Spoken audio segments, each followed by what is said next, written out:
Average Joe's Eatery and Patio Bar is North Bay's only year-round lakefront restaurant. On the shores of beautiful Trout Lake, we have been serving delicious food and stunning views since 1999. Indulge in one of our delicious menu items or simply sit with a cocktail in hand and watch the beauty of Trout Lake before your eyes. Check us out online at averagejoes.net or visit us in person at 3501 Trout Lake Road, North Bay.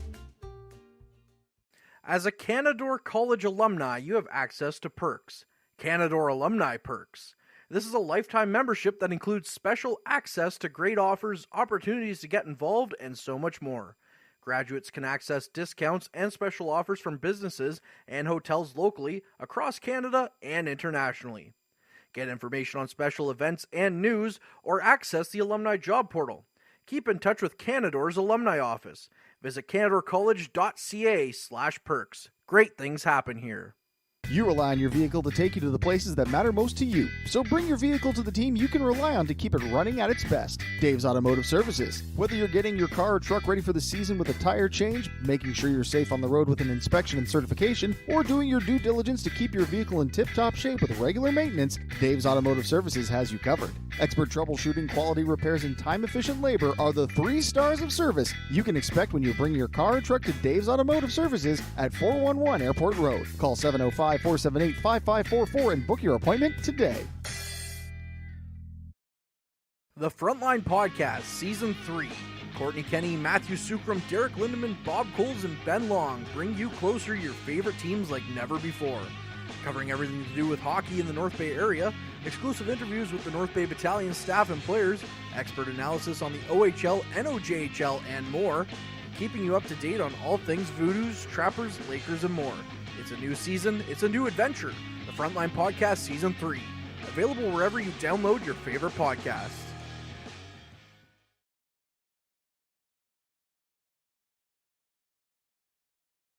We're all capable of doing more.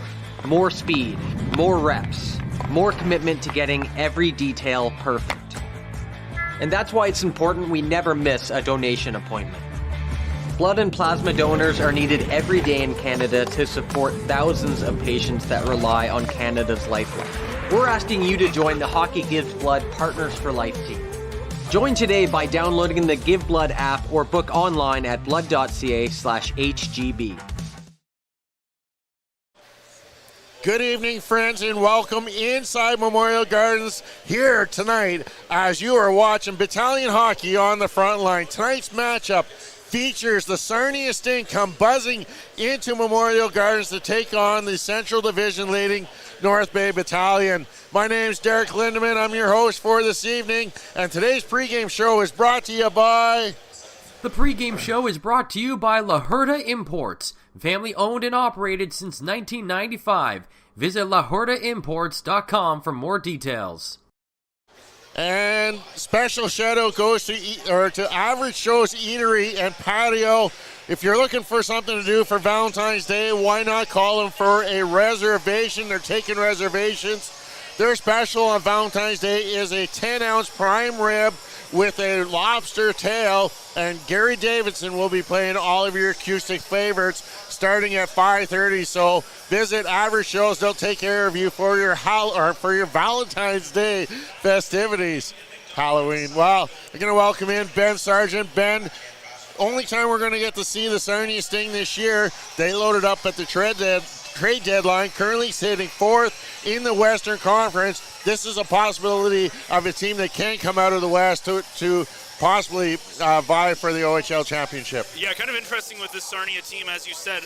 Again, this is their first of 2 meetings so far this season between these two, and Sarnia has had a very good last few games. If you look at the last 8 games, they're 6-2. Both of those losses coming kind of bookending that 6-game winning streak. Both of those losses coming against the Ottawa 67. So not doing too well against Ottawa, and they're going to come in playing a team very much like Ottawa here tonight with the North Bay Battalion. And you talked about what they got at the trade deadline. Obviously, you look at Del Belbaluz, who's been absolutely fantastic. Pastajov, another guy who's been absolutely fantastic. If you look at this Sarnia team, they have 6 players who are more than point-per-game players, and they got 4 of those via trade during the season. So that just shows how much firepower Sarnia has picked up over the course of the regular season. Yeah, not only the other 2 that you missed, Christian Cairo and Ethan Del Mastro, a lot of big pickups for the Sarnia Sting. One of the few teams that we see with equal amounts of draft picks to the NHL, both sides having 9 tonight in this contest. We're going to see 18 players on the ice tonight that have a possibility of playing in the NHL eventually. Yeah, and it's going to be very, very exciting. You look at, if we can just go quickly back to Passageoff for a second, one thing that I meant to mention as well, he had 19 points in 14 games with Guelph before getting traded. He now has 47 points in 25 games. And you talk about a guy, you talk about all these people who have the potential to play. He's a guy who's a Columbus Blue Jackets pickup. He was the guy who came from Mississauga. We talked about when we faced Mississauga. So, as you said, a lot of people who could be potentially playing in the NHL. You look at guys, if we look at their top goal scorer in Ty Vaught, this is kind of interesting. Right now, Ty Vaught, just behind Matvey Petrov, who has 71 points. Petrov, 73 points. Ty Vaught right now is projected to have 105 points by the end of the season. Last year had a really good season, but he only had 80, so he's about to go 25 points above that, and that being a 5th-round draft pick of the Maple Leafs, that might be a steal for Toronto, I think, down the road. Yeah, the Toronto Maple Leafs have to be happy with the way Ty Voigt has played so far in this season for the Sarnia Sting. And we're going to really go out on a wing tonight for our Players to Watch, is brought to you by Mike, the financial advisor. Players to Watch is brought to you by Mike the Financial Advisor. If you have financial questions, he has financial answers. On Facebook, Instagram, and TikTok at Mike the FA.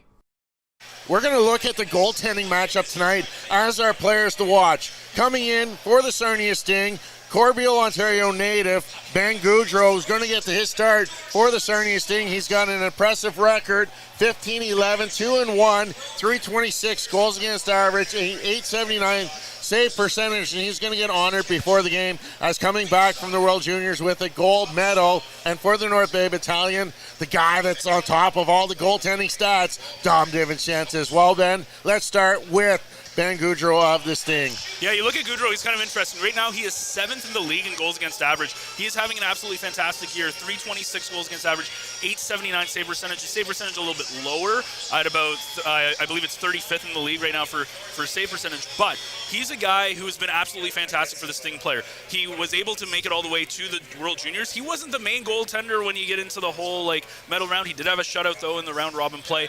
And he's a guy who's just been absolutely fantastic. If you look at these two teams, you'll see a lot of high scoring potential, a lot of offense, and some absolute great goaltending. And Gaudreau's been basically as advertised this season. He's having another fantastic year, now his 3rd year in the Ontario Hockey League.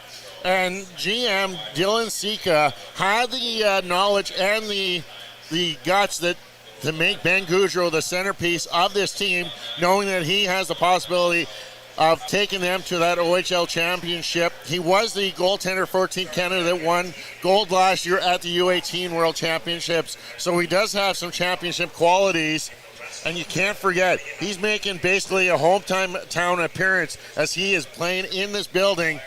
First time in 3 years since prior to COVID that we're actually seeing him here on an ice surface that he's familiar with, as he grew up playing minor hockey here, right up and including his U16 midget age group with the North Bay Trappers. Yeah, and you talk about them building their team around him. He was a 7th overall draft pick in the OHL a few years ago, and on top of that, he was a 3rd-round draft pick of the San Jose Sharks. So he's a guy that a lot of teams are even in the NHL level, have been very highly touted for. And I think the one thing that hurts him is, and the one biggest weakness right now for Sarnia, is their defense. Their defense it's not playing they don't play as solidly in front of Ben Gaudreau, and I think that's the biggest difference. Not necessarily that I think that Gaudreau is a worse goaltender than DiVincentis for the Battalion. I think the biggest difference between their numbers comes to the people playing in front of them as well, and that's something that, as we're going to talk about DiVincentis in a second, but one of the things that he has the advantage of is the Battalion being such a good defensive team, and with the Sting, they're not at that same defensive level, and I think Gaudreau, his numbers are a little bit inflated because of that, but don't make no mistake, he's fantastic. If you look at his last few games as well,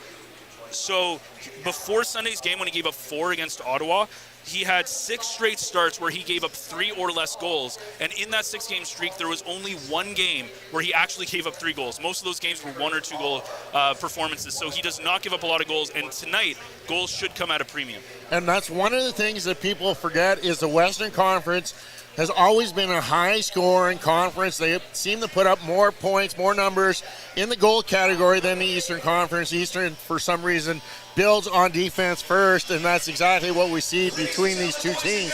But let's turn to Dom DeVincentis, our player to watch for the North Bay Battalion.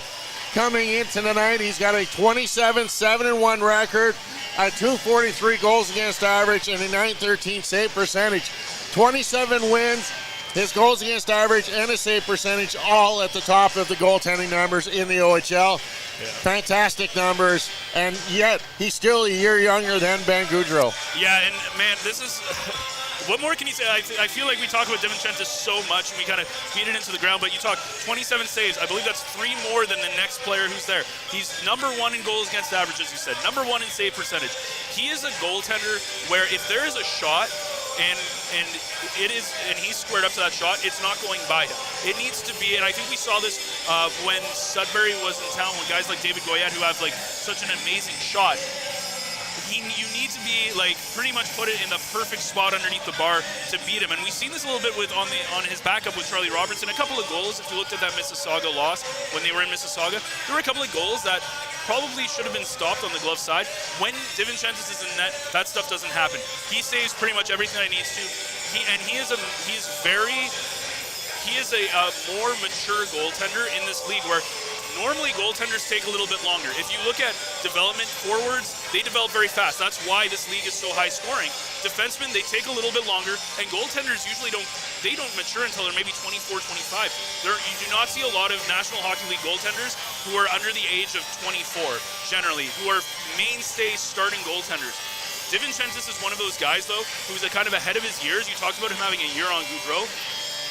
This guy, I think, is going to be special. I think he's going to be absolutely fantastic for Winnipeg, and I think there's going to be a point where you're going to see this guy as a mainstay starting goaltender in the National Hockey League because he is that good when he plays, even when the defense plays poorly. He's a guy who will steal you games, and he will make the saves when you need to make the saves. Yeah, talking about DeVincentis, this is going to be his 4th consecutive start he's making here for the North Bay Battalion. Backup Charlie Robertson hasn't made a start since prior to the Prospect game. The one start in between that, we have seen Michael McIver getting a start against the Oshawa Generals, but this will be 4 straight starts for DeVincentis in goal for the Battalion. Does that say anything about how the Battalion veer Dom DeVincentis this season? Yeah, I think it's interesting because it's hard without really asking that question, which can be an awkward question to ask someone like Adam Dennis or Ryan Hulan. The question is, how much faith do you have in Charlie Robertson? And obviously, DeVincentis is going to start most games, but he did start the back-to-back when they went to Sudbury, came back and played in Mississauga. And I think that says they want to win games. They want to get past Ottawa on that level. They believe they're a much better team when DeVincentis is in net, which is true. I think that if you look at that when they were in Mississauga, that's a game that they probably should have won if DeVincentis is in net, realistically. But I think overall they're looking for number 1, not just in the East, but in the league. And this is a team that is looking to go deep in the playoffs. And we know how much they play so well at home. Their home record, 18-3-1-1. They're 16-10 on the road. If you get to the Eastern Finals and it's North Bay versus Ottawa, and you're down to Game 7, do you want them to be playing in Ottawa, or do you want them to be playing here in the Gardens? And it might seem dumb, but this season could come down to that seeding and if they have that home ice advantage. And currently the Battalion 4 points behind the Ottawa 67s for that top spot. Let's look at the lineup tonight for the North Bay Battalion. Same lineup that we saw Sunday afternoon here when they put that 9-1 thumping on Kingston. Updates on a couple injuries. Luke Bruskowski had his cast removed on Monday, so he's just basically a week-to-week right now, trying to get the strength back in his right hand. Ertl's still out, just day-to-day. Zito is in a walking boot, so not sure how long he's going to be out of the lineup. And you still have Mathurin out, so the Battalion's still missing a few key pieces. But we're going to see the same lineup that was here Sunday, and they put up 9 goals against the Frontenacs. Yeah, and to be fair to Kingston, they were playing a back-to-back-to-back game. They were not the Kingston team that you're normally going to see. One of the things the Battalion did so well in that game was they played a full 60 minutes. They were great from the beginning, which was ironic because Kingston's a team that does not give up a lot of goals in the first period, and they lead the league in getting the first goal in the hockey game. Coming into today, what I'm looking for is, are the Battalion playing a full 60 minutes, or are they going to do what we saw in the last month or so, where they really just played a 30-minute hockey game and put the Jets on in the second half of that game? I don't know. We'll see how much did Liam Armsby coming back into this lineup affect the Battalion. That's going to be a very interesting question, and I'm looking to see them play a full 60 minutes, and I think they're going to need to because Sarnia is one heck of a team. And we saw that Sunday, Armsby leading by that letter, his physicality, creating some turnovers, picking up a goal and a couple points in that game. He was excellent in his return, and that was probably one of the best 60 minutes we've seen here this season at North Bay Memorial Gardens. But we're set up here in the booth. When we return, Courtney Kenny will join Ben Sargent here on the front line as it's Sting Battalion on the front line. Meals are a special time for families to gather, share their day, and spend quality time together. Those dinners are made extra special when you add tropical produce found in the markets and grocery stores that carry La Huerta imports. La Huerta knows the importance of family, so they know which quality products make the best quality meals for your customers, whether it be Mexican Hass avocados, Brazilian figs, Ecuadorian red dragon fruit, or something just as exotic and special. To get your supply of the best tropical produce at competitive prices with brands buyers trust, contact La Huerta Imports at 705-752-1478. Community engagement is one of our core focuses at McDonald's. The key is finding the right people who are passionate about the same things we are, helping kids be kids. McDonald's proudly supports local organizations such as the North Bay Regional Health Center Foundation, Big Brothers Big Sisters, One Kids Place, the Children's Aid Society, and Ronald McDonald House Charities. Stop by McDonald's on 1500 Fisher Street, North Bay, to see how we can serve you and the community every day. Hey there, I'm Mike the Financial Advisor. When you strip it down to its core and you take away all the industry jargon, I help people solve financial concerns. So if you're concerned that you'll never save enough to retire comfortably, or that your kid is going to graduate post-secondary $40,000 in debt, or maybe even that life is going to take a really unfortunate sideways turn and somebody is going to have to open a GoFundMe page for you and your family, I can help you prevent all of those things from happening. If you want to see how, you can find me on Facebook, Instagram, and TikTok. Just do a search for Mike the Financial Advisor. You should find me.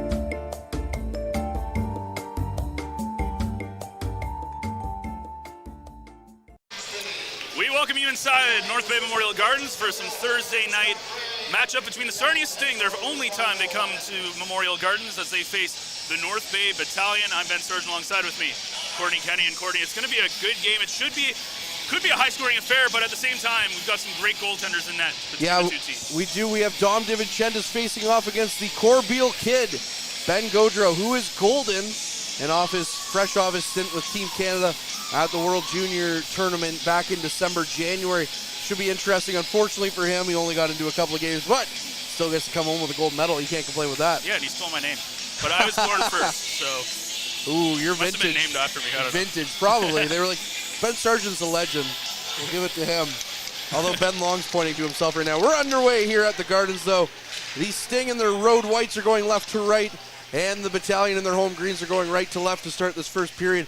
Gaudreau quickly with a touch behind his net as the Battalion pick it up in the zone. Armsby tries to throw it on net, then McDonald does, and Gaudreau makes his first stop here in front of his hometown crowd. Puck along the boards, back to the point. Christopoulos tries to send it back in. Armsby finds it, takes another shot. Van Steensel was streaking towards the net, and Gaudreau gets the glove on that one, and they stop the play with 27 seconds gone in this first period. Interesting, Ryan Houlihan starts off the game with Armsby, McDonald, and Van Steensel out there. Obviously, Van Steensel, unfortunately, not on the podcast this week because we had some scheduling. I had a couple of really good questions. One of the things I was going to ask, though, is how much of an impact Armsby had on that game on Sunday. Most complete game that they've played for a full 60 minutes. And interesting that he starts off this game, and we'll see how much of an impact he has on this game as well. Well, we'll have to ask him that this week, as he will be the guest on the podcast this coming week. That'll drop next Wednesday or Thursday. And now Sarnia up the ice as a big hit there by Hislop, knocks down a Sting player. And now the Sting have the puck with Del Bell Blues in the Battalion zone. This is a high-flying Sting offense as it goes back to the point. Kyrou takes the shot, and DiVincentis with the glove save. One thing, though, just back to that previous line of Arnsby, Van Steensel, and McDonald. Last year when they were together, they put up a lot of points together. And head coach Ryan Huling calls that his identity line, as they play the game how they want to play. So he really enjoys having them out to start games and set the tone early for the troops. Yeah, and they definitely did that. They got a couple of good opportunities on Gaudreau, and this is going to be a game that's going to come down to defense. Who's going to play the better defensive team? And the Battalion have a bit of an edge on that. They're a better defensive team, and we'll have to see if this is going to be high scoring or if this is going to be more of a 3-2, 2-1 kind of game. Nelson up the half wall to Jackson, back to Nelson. We'll have to keep an eye on him. Del Bell Blues shoots the puck in. DiVincentis knocks that one aside. Nelson a goal away from setting a North Bay Battalion record for goals in a season by a defenseman. He currently sits at 19, tied with Brandon Miller. The Sting back into the zone. Del Bell Blues, he was a thorn in the side of the Battalion last year when he was playing for the Steelheads. We'll have to see if that remains now that he's in the West. Kyrou taking off the puck by Bloom. Now the Battalion have numbers going the other way. Romani to Bloom to Jackson. Jackson in for Romani, and Gaudreau got a pat on that one, and now going the other way on a 2-on-1 is the Sting. Quickly out front, Del Bell Blues takes the shot, he scores! Almost as if on cue. Luca Del Bell Blues, the Columbus Blue Jackets prospect, makes it a 1-0 game for Sarnia. Well, this all starts with Wyatt Kennedy, who's played very solid defensively for the Battalion, but the puck goes by him by the blue line, and he's pinching in, and this starts a 2-on-1, and absolutely no chance there, as Lucan doesn't really have an opportunity to make a play there. He just tries to take away the passing opportunities, and we see again the Sarnia Sting, how good they are at the offense, and Del Bell Blues yet another goal for him as well, as he continues his absolute hot streak coming from Mississauga. Del Bell Blues with 27 goals on the season now. And interesting for the Battalion, they're 24-0-1 when scoring the first goal, but 10-13-1 when the opposing team scores first. So the numbers might not be on the Battalion's side here early as we're just getting to the 2-minute mark. The Battalion down the ice quickly. Tarasevic, he has space against his former team. Takes the shot. Gaudreau knocks that one down. And Tarasevic cannot find the puck past his former goaltender to tie the game up, although the Battalion, good to see them come right back down with another great chance. Tarasevic tries to get the puck to Petrov. Also some really top scorers in this game with Ty Voigt and Matvey Petrov. Two of the top three point getters here in the OHL. Puck to the near side wall. That's Ritchie. Gives it to a teammate. Vilmaris back to Ritchie. Ritchie takes the shot. That one didn't make it as it hit a stick in front of DiVincentis, and Wakely tried to clear the puck out. It took a weird bounce off the glass and stays in for Sarnia. Sarnia now deep into the Battalion zone. Put the puck back to the point. Vilmanis back to Filak. Filak takes the shot. It's off of Wakely's shin pads and into the corner. Christopoulos battling for it on the far side wall. Gives it to Tarasevic. Tarasevic just decides to flip the puck down the ice, and the Battalion will go for a wholesale line change. Quickly up the ice to Fisher. Fisher chips the puck in. Now Lucan right back out there after that goal against. Good to see him not in the doghouse as of yet. Procession up the ice trying to get to Terrian. Terrian can't get a hold of that one. Procession gets it back in the neutral zone to Lucan. Lucan goes cross ice for Kennedy. Kennedy lays out his man, trying to make amends maybe for that ill-advised pinch earlier. And then the puck is going to go down the length of the ice into the Battalion zone. And we're going to get a nice call here with 16:42 left in the first period. Well, right now, if you look at the game so far, it's been Sarnia taking advantage of some mistakes that the Battalion have made, with Wakely not able to clear that puck. We see Kennedy that leads to the goal, but that's going to be one thing that the Battalion, generally, if they make mistakes, they tend to be able to, it doesn't hurt them as much. But this is a game, just like when they played Windsor, the mistakes are going to come back to bite them, and it's going to be very important early in this hockey game to not make too many of them. Hislop to Nelson. Nelson takes the shot. It's blocked at the point. Now the Sting have the possession in their zone, but they nearly lose as McDonald gets a good stick on it and knocks it into the corner. Van Steensel battling for it. That's Ritchie that had the puck. And he gives it off to a teammate now. And the Sting try to get the puck up the ice, and they do. It hits a body, but it was a Battalion player. Went down to the troop zone, so no icing. Now Jackson with the puck in his own zone. Jackson turns around, sends the puck up ice. Van Steensel gets a handle of it and just knocks it down into the Sting zone for Kyrou to go after. Kyrou with the puck, sends it up to the blue line. It's knocked back in by the Battalion, but the Sting have possession, and that's Sasha Pachuzov who has it. Winslow up to Bloom. Bloom knocks it in. Kyrou picks it up. Kyrou with possession, loses it. The Battalion tried to convert right in front of Gaudreau's net, couldn't. And then Winslow's able to keep the puck in, but only momentarily, as the puck's now back out into the neutral zone, and Winslow sends it cross ice and right back into the Sting zone. In the neutral zone with the puck, Sarnia starts out. Back over to Passagov. Passagov with the shot. That one's gloved down by Divinchentis. And we'll get another stoppage here in Sasha Passagov. We saw him earlier this year with the Guelph Storm when they came to town, and he's been lighting the lamp real well here for Sarnia since the trade. Yeah, he's been absolutely insane. We talked about him in the pregame show. He had 19 points in 14 games with Guelph, was traded here, has played 25 games with Sarnia, has 47 points. A large majority of those, I believe 31 of those are assists, but yeah, he's slotted in very, very well with that Del Bebelou's Sicky line.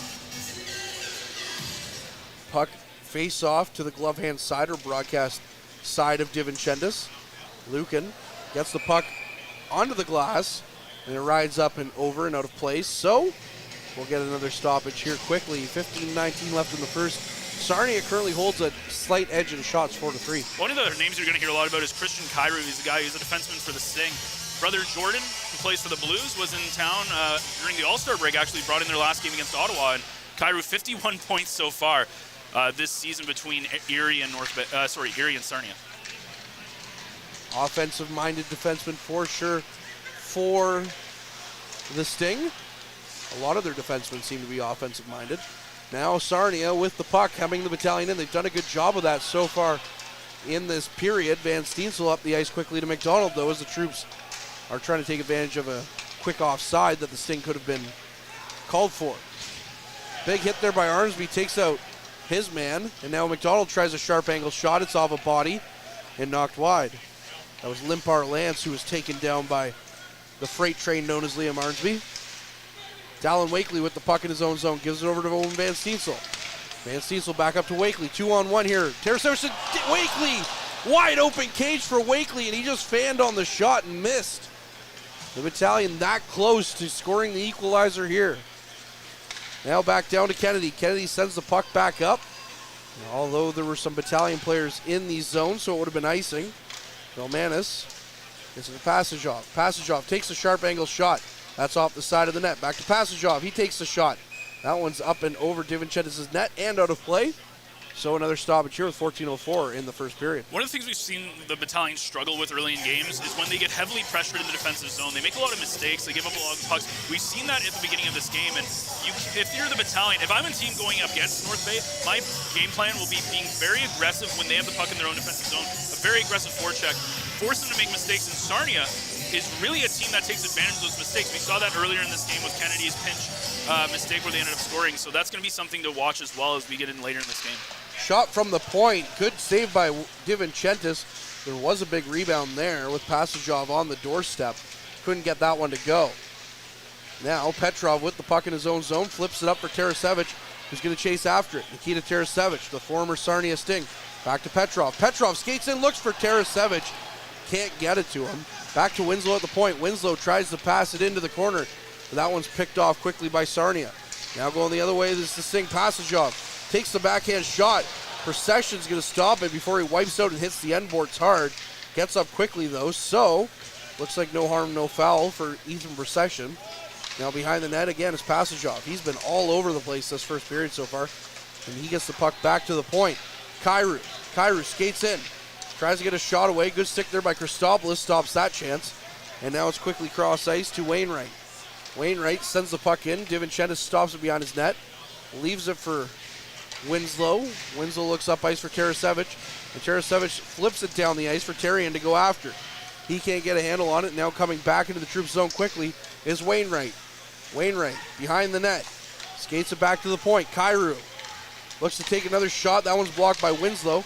Winslow stops that. Now Christopoulos and Wainwright battle. And now it's up quickly to Bouchard to Terrian. Terrian takes a shot. Bouchard won the rebound.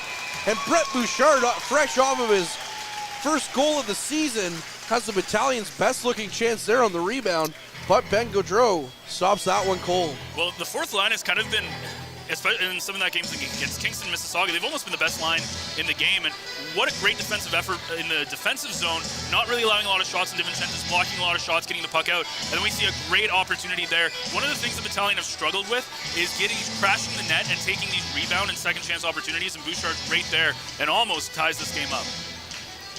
Great chance indeed for that line. We'll have to see if the Battalion can capitalize on it, as Sarnia is now pulled away 8-4 on the shot category.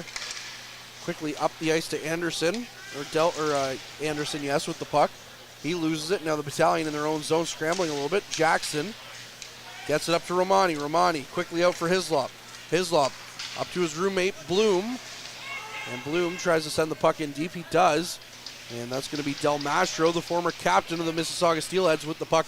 Also, World Junior teammate of Ben Gaudreau. Bloom stops that puck, tries to send it in. Now it's Romani who gets it in for Jackson. Jackson cross ice for Romani, and they can't get it to go. Romani looking for a chance out front to Bloom, couldn't get the pass away.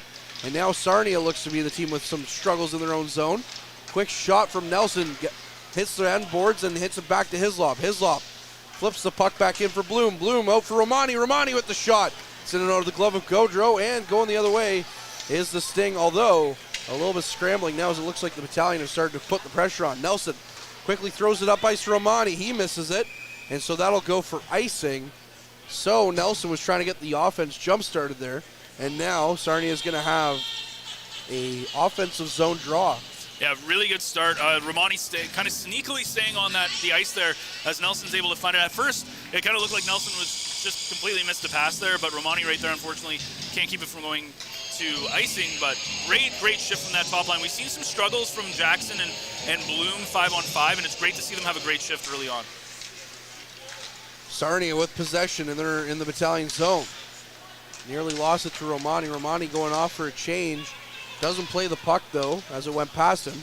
So we're going to get no icing there as Van Steensel runs into his man behind the net as Dillingham. Now with the puck is Sarnia. Up to Sikic. Sikic chips the puck in. And it's going to go deep for Christopoulos, who's taken into the boards. Arnsby throws himself into the fray as well. And the point pass to Kairu. He just keeps it back in. Kairu cross ice to Ritchie. Ritchie sends the puck in deep. Del Belbaluz with it, the goal scorer. Looking for some options. Now he battles in a scrum, and McDonald picks it up on the far side half wall. McDonald looking for a pass up ice for Van Steensel, but it would hit a skate in front of him and goes down the ice. So Sarnia has possession once again. The Sting look to get something going, takes a sharp angle shot. DiVincentis gloves that one down. And we'll get another stoppage here with 10:28 left in the first period. 1-0 Sting lead. Well, it's been a bit of a better last few minutes for the Battalion as they're able to get some offensive chances. They're able to play better in their own defensive zone. And again, this is a game when you kind of look at Sarnia, they're a much better team than fourth right now that they're sitting in the Western Conference. They've got the offensive prowess. Right now, it's going to be interesting once the Battalion are able to get a little bit more offensive pressure in zone time. Puck sent in from the point from Sarnia. Misses the net. Nelson sends it up to Petrov, who finds Wakely. Wakely gains the red line, sends the puck into the Sting zone. Gaudreau thought about going out to play it, but didn't. And now the puck is tied up behind his net. Petrov sends it back for Tarasevic. It gets back out.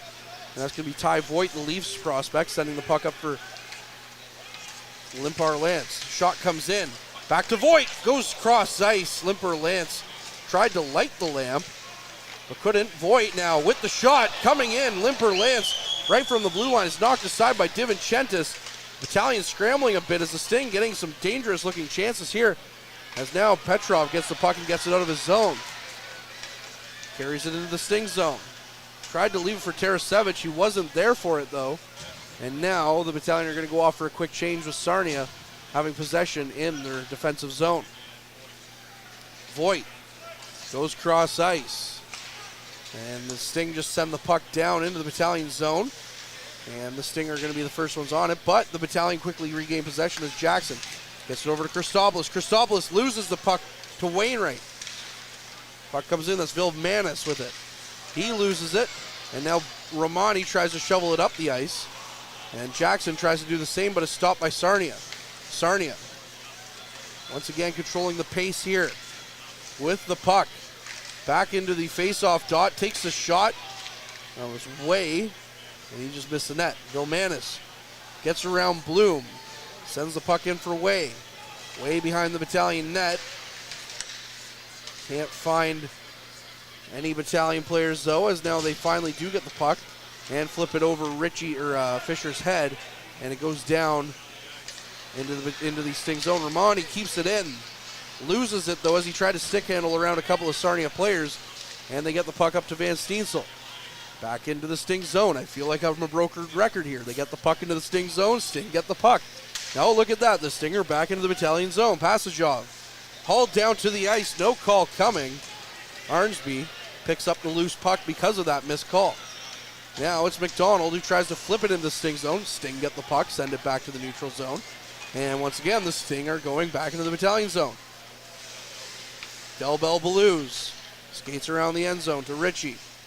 Ritchie carries the puck behind the net. Hit hard by Arnsby, and now McDonald picks up the puck. Tries to find Van Steensel. Can't. Del Bell Blues with the puck. Sends it into the center of the ice for Ritchie. Ritchie battling for the puck. Picks it up in the near side corner. Gets it back to the point. Now it's going to be Passagov who sends it cross ice. That was a one-time attempt by Christian Kyrou. And the Sting are going to do something the Battalion didn't have much luck with. Get it down into their zone. Kyrou back at the point. 7:20 left in this first period. Del Bell Blues goes cross ice for the Sting. Another shot comes in. Divinchentis stops that. Now we have Petrov with the puck. Petrov looking up for Tarasevich. That passes out of his reach. Tarasevich picks it up, sends it in on net, and Ben Gaudreau covers it. So that'll bring us to our mid-period break. We'll hear from Derek Lindemann on the other side of this. This period is brought to you by Canada Alumni Perks.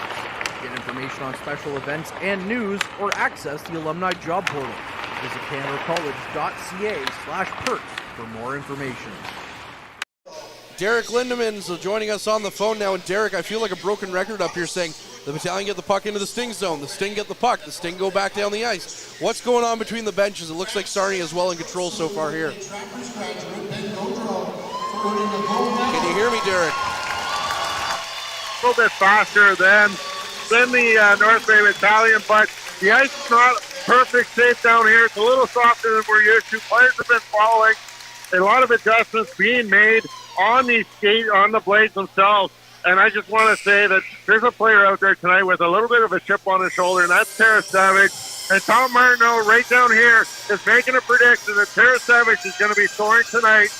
This player was basically given away by the Sarnia Sting last year at the trade deadline, and he wants to prove to the team that he shouldn't have been given away by the Sting.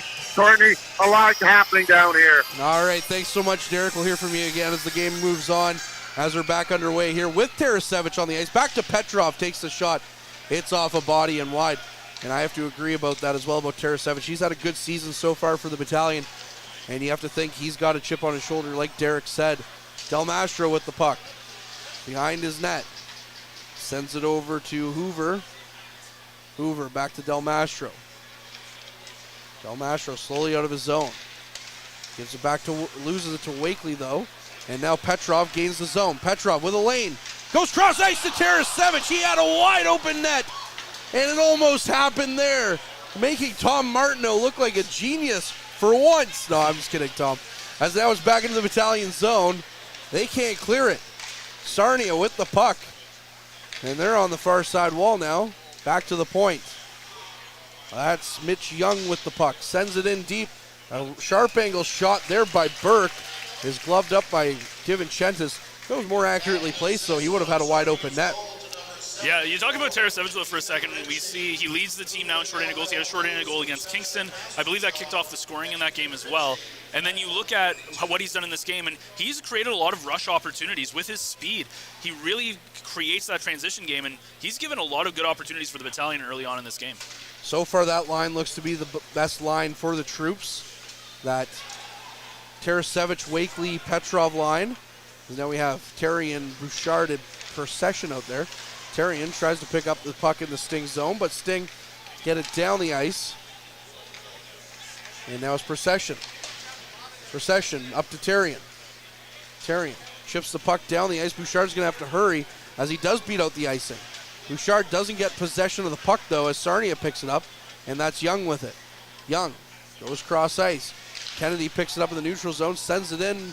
Good glove there by Gaudreau, I should say, as he's just going to let play continue. Going the other way. That's Wainwright gaining the zone. Looking for Anderson. Can't get the pass to him, though.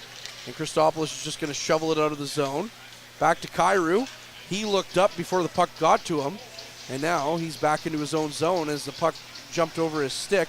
And Jackson has it. Jackson looking for Bloom. Gets it in for Romani. It's off his skates.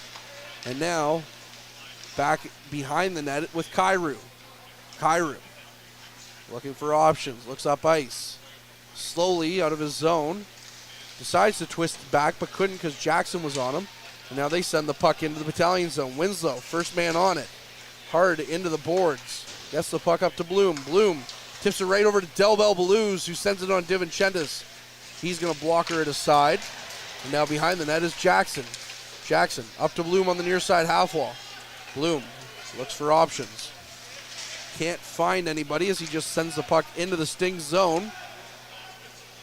And Sarnia with possession of it once again. 4.5 minutes left here in this first period. 1-0 Battalion lead. Sarnia carries the puck into the zone. And it's just going to roll in on DiVincentis, so he'll cover that one up and stop it with 4:19 left in the first period. Well, Sarnia's just stopping the Battalion right now in the neutral zone as they're not able to get any rushes started at all. Their passes aren't getting through, and they're really not able to get past that neutral zone right between the two blue lines is really where the Battalion's game has come to a halt, where they're not able to get proper possession going into the Sarnia zone. And it's something that I think going into the break here, they're going to have to figure out how to kind of beat this defense and get some more opportunities on the rush. You would love to see them tie it up here. Sarnia now leads 13-6 on shots, and there's another one just tipped wide of DiVincentis' net, as now the puck behind the net of DiVincentis. And McDonald picks it up and floats it out of the zone. Van Steensel knocks the puck down, sends it down to the Sting zone, and Del Mastro now has possession of it. Comes cross ice. That's going to be Passajov with it. Leaves it, and now the Sting looking to get some options and numbers going the other way, but that'll be offside as the linesman calls that one down. And now the puck, or we'll get another stoppage here with 3:53 left in the first. Yeah, kind of an interesting first period so far. It's been, the Battalion made a couple of mistakes in their defensive zone that obviously are almost been capitalized by Sarnia, and right now this is just a game where Sarnia is taking advantage of some of these opportunities the Battalion are giving them, and the Battalion again aren't able to create any sort of rush offense, and so far it's been Sarnia who's really had possession for most of this period. Again, Battalion looking for one here before the period expires. Sarnia, tell me if you heard this one again, gets the puck down into the Battalion zone. DiVincentis leaves the puck for Lucan. Lucan sends it up ice. Van Steensel is going to knock it out of the air and send it down to the Sting zone. Dillingham gives it to his defense partner. Can't get a hold of it. That's Fisher. Gets it up to Limper Lance. And Limper Lance sends the puck in on DiVincentis, who knocks it into the back wall, which floats up, and he's going to catch it on the backhand.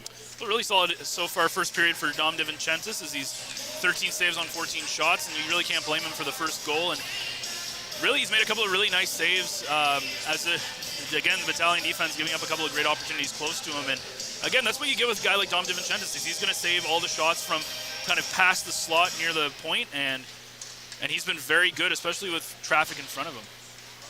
DiVincentis, once again, the reason why the Battalion are in this game, much like last Thursday's effort against Mississauga.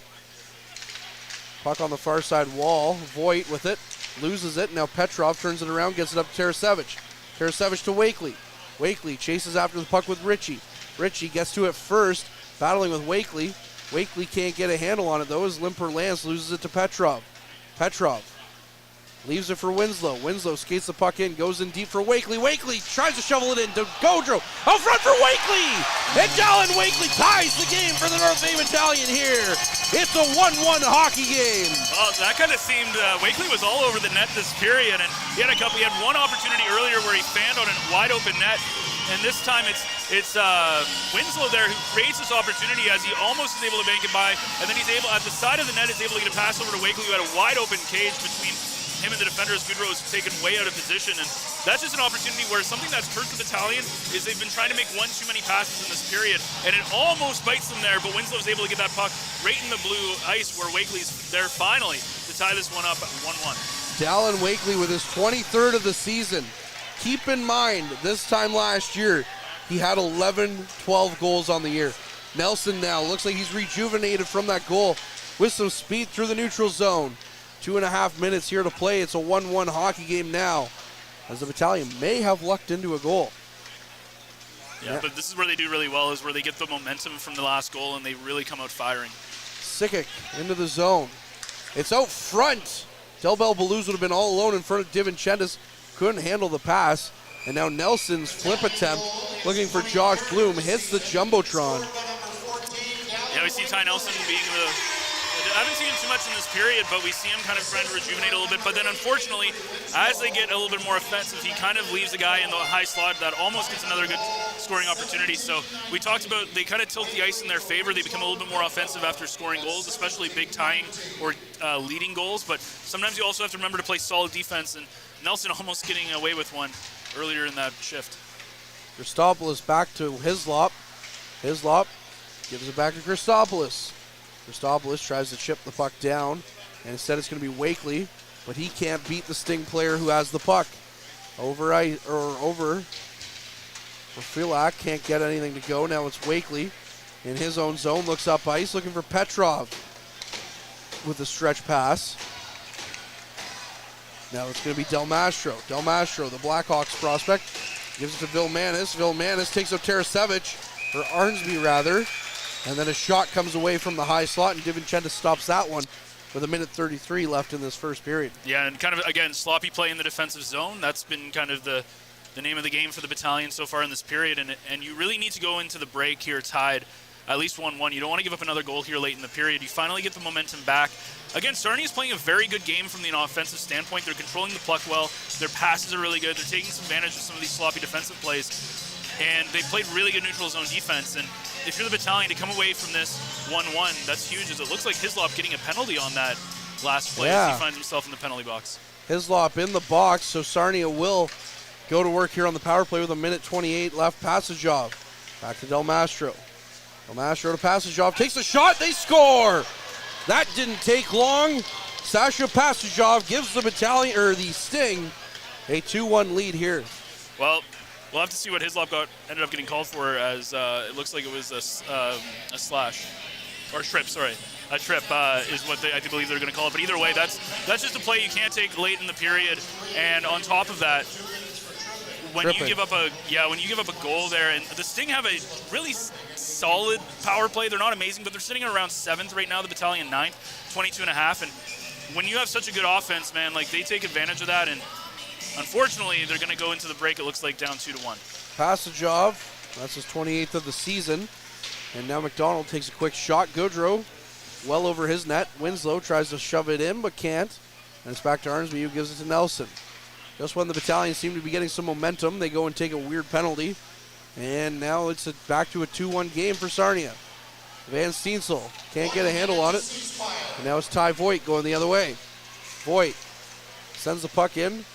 And that one's covered up by DiVincentis. Just to give you the record coming into this game, Sarnia came in with their 7th ranked power play at 22.5%.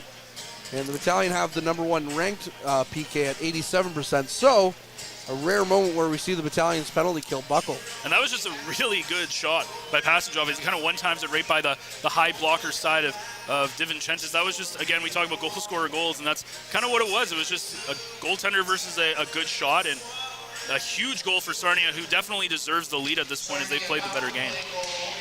I would say they've been far and away the better team so far in the first period. 17-8 are the shots in favor of Sarnia. Shot comes in wide of the net, and now Sarnia picks it up before Procession picks up a loose puck before he gives it away.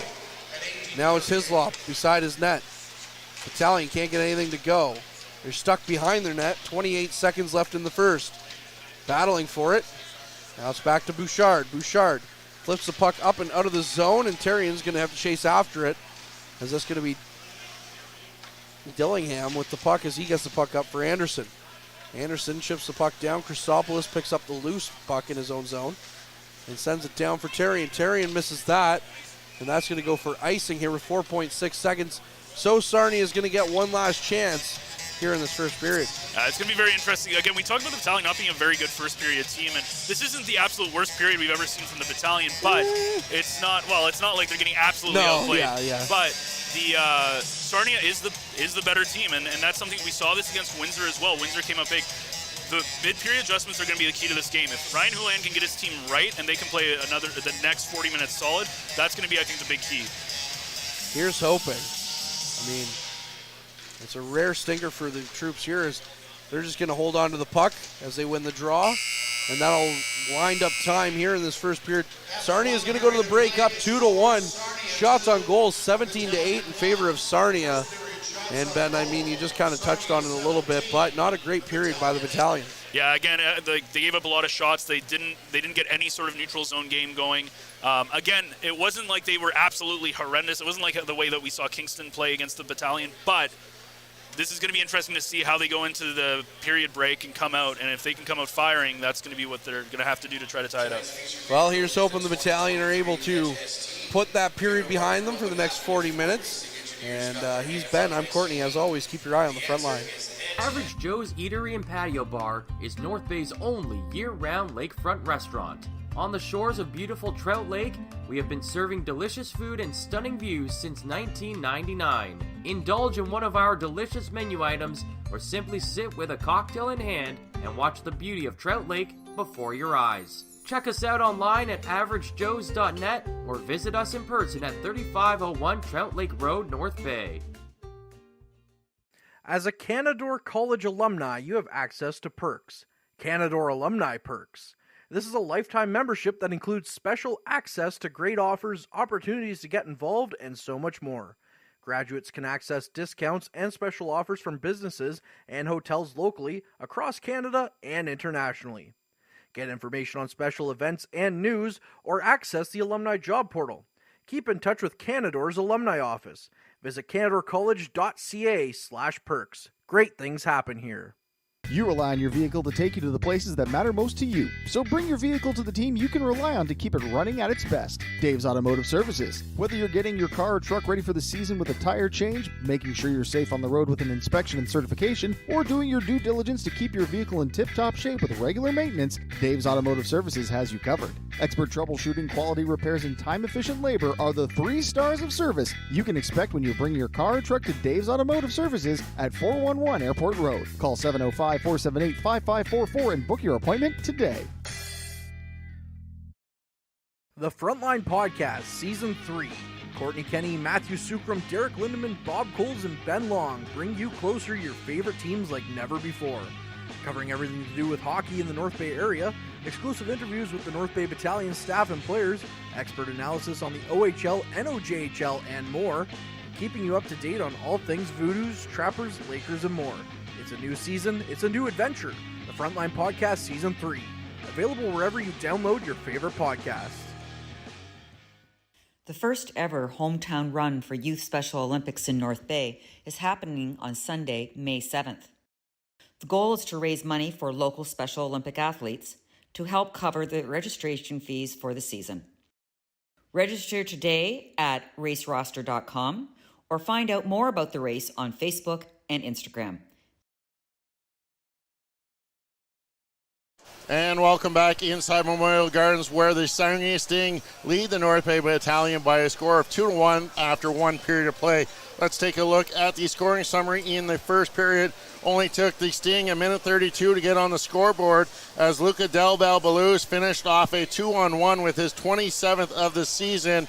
Pastajov and Ritchie with the assists on the opening goal. Then Dallin Wakely tied things up at 17-19, his 23rd of the season from Winslow and Petrov. And then a power play marker at 18:38 from Sasa Pastajov, his 28th of the season, gave the Sting that 2-1 lead. Del Mastro and Voigt with the assist on the power play marker. Only one penalty of the first period, and that was Braden Hislop, went off for tripping at 18:27. Shots in the first period of play, the Sarnia Sting 17, the North Bay Battalion 8. like I said, on the power play, the Sting were 1 for 1 in that first period. The Battalion never had a man advantage. Let's take a look around the OHL on this Thursday evening as a couple other games going on. Late or just getting underway in Barrie, the Colts lead the Mississauga Steelheads 1-0. In Windsor, the Spitfires trail the Sioux Greyhounds 3-2. That's got about 5 minutes left in the first period of play. In Peterborough, the Oshawa Generals and the Petes are deadlocked at 1 apiece.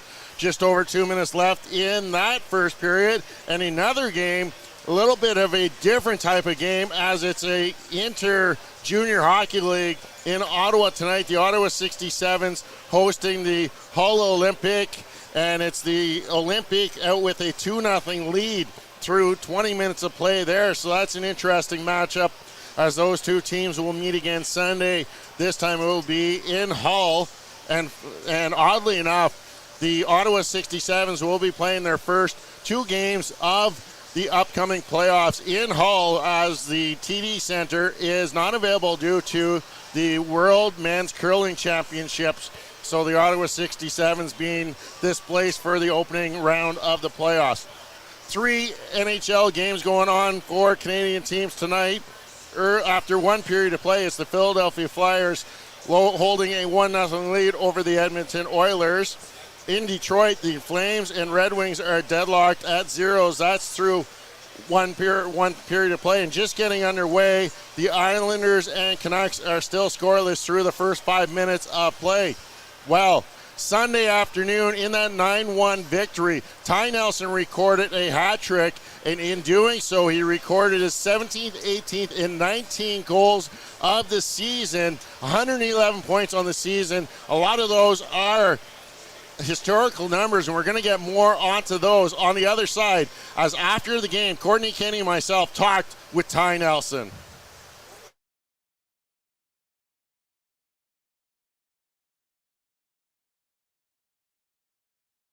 All right, Ty, first off, first hat trick by a Battalion defenseman since 2015. Kyle Wood did it. I'm going to throw a couple of numbers out here. You've tied the single season goal record by a North Bay Battalion with 19. And now you've passed Cam Deneen as well for most points by a North Bay Battalion defenseman. Just taking that in right now, how do you feel? It's great. I mean, you know what? We have an amazing team, and they're definitely making my life a lot easier and help me out with those points. But I mean, for us, it's not about the points or the individual success. It's about the team. And you know what? I think tonight was a big game, and we kind of really needed that. And especially after Thursday's effort, we weren't too happy with how we played there. So now we're super happy with that game and just looking to keep building on it. Speaking of that effort, you know, Recco Trianulahan talked about how it was basically one of the down points so far in the last little while anyways.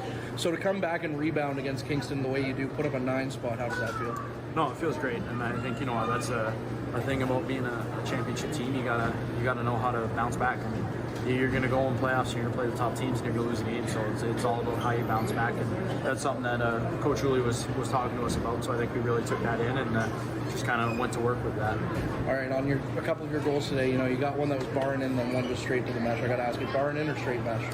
I don't know, the barring in sounded pretty nice, so I think I'll pick that one. All right, thanks, Ty. Thanks. That was Ty Nelson after the game Sunday. And follow us on Instagram, Facebook, and Twitter.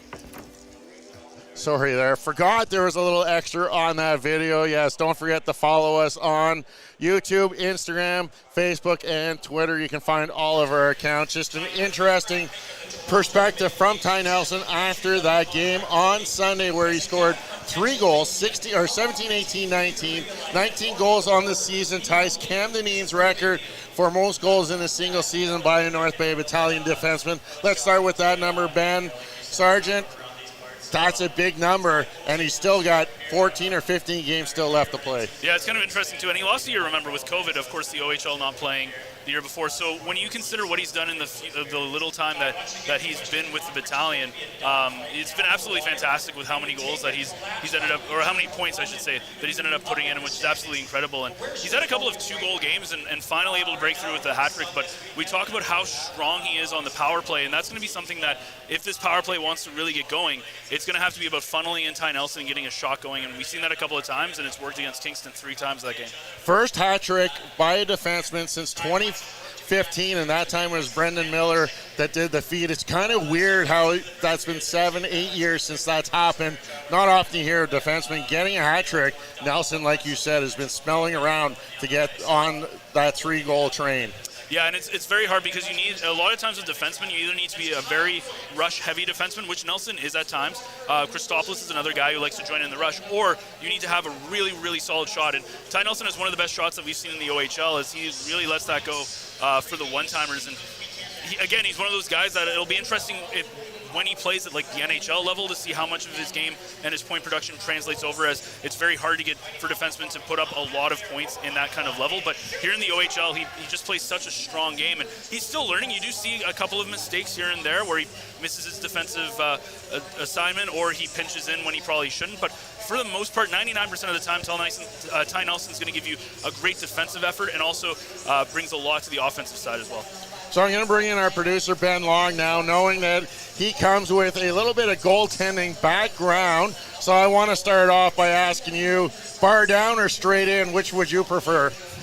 You know, as a goalie, I think that bar down sound is really deflating. But if they score a bar down, you could say, well, I only gave him the post and he took it. Where if it's straight in, you're like, I gave him too much space. So there's kind of a bit of both. Having grown up playing forward, though, for most of my minor hockey days, there's not a sweeter sound than that ping and then seeing the mesh move. And one thing that we don't see anymore is that water bottle pop. A couple of those would have popped some water bottles. That's probably even one of the worst feelings for a goaltender. It's the absolute worst, especially when that lid of the water bottle pops off and there goes my water for the night. And, it's just a whole disaster. So, from a goaltending perspective, what makes that one-timer so difficult to read coming across?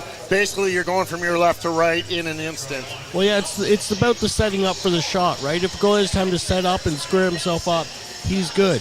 If you're moving and the shot's already on its way to you before you're even really fully aware of where it's coming from, it's hard to be ready for it when it gets to you, especially when it's coming at such a high velocity. Yeah, exactly. Let's get on to tonight's game, Ben Sargent.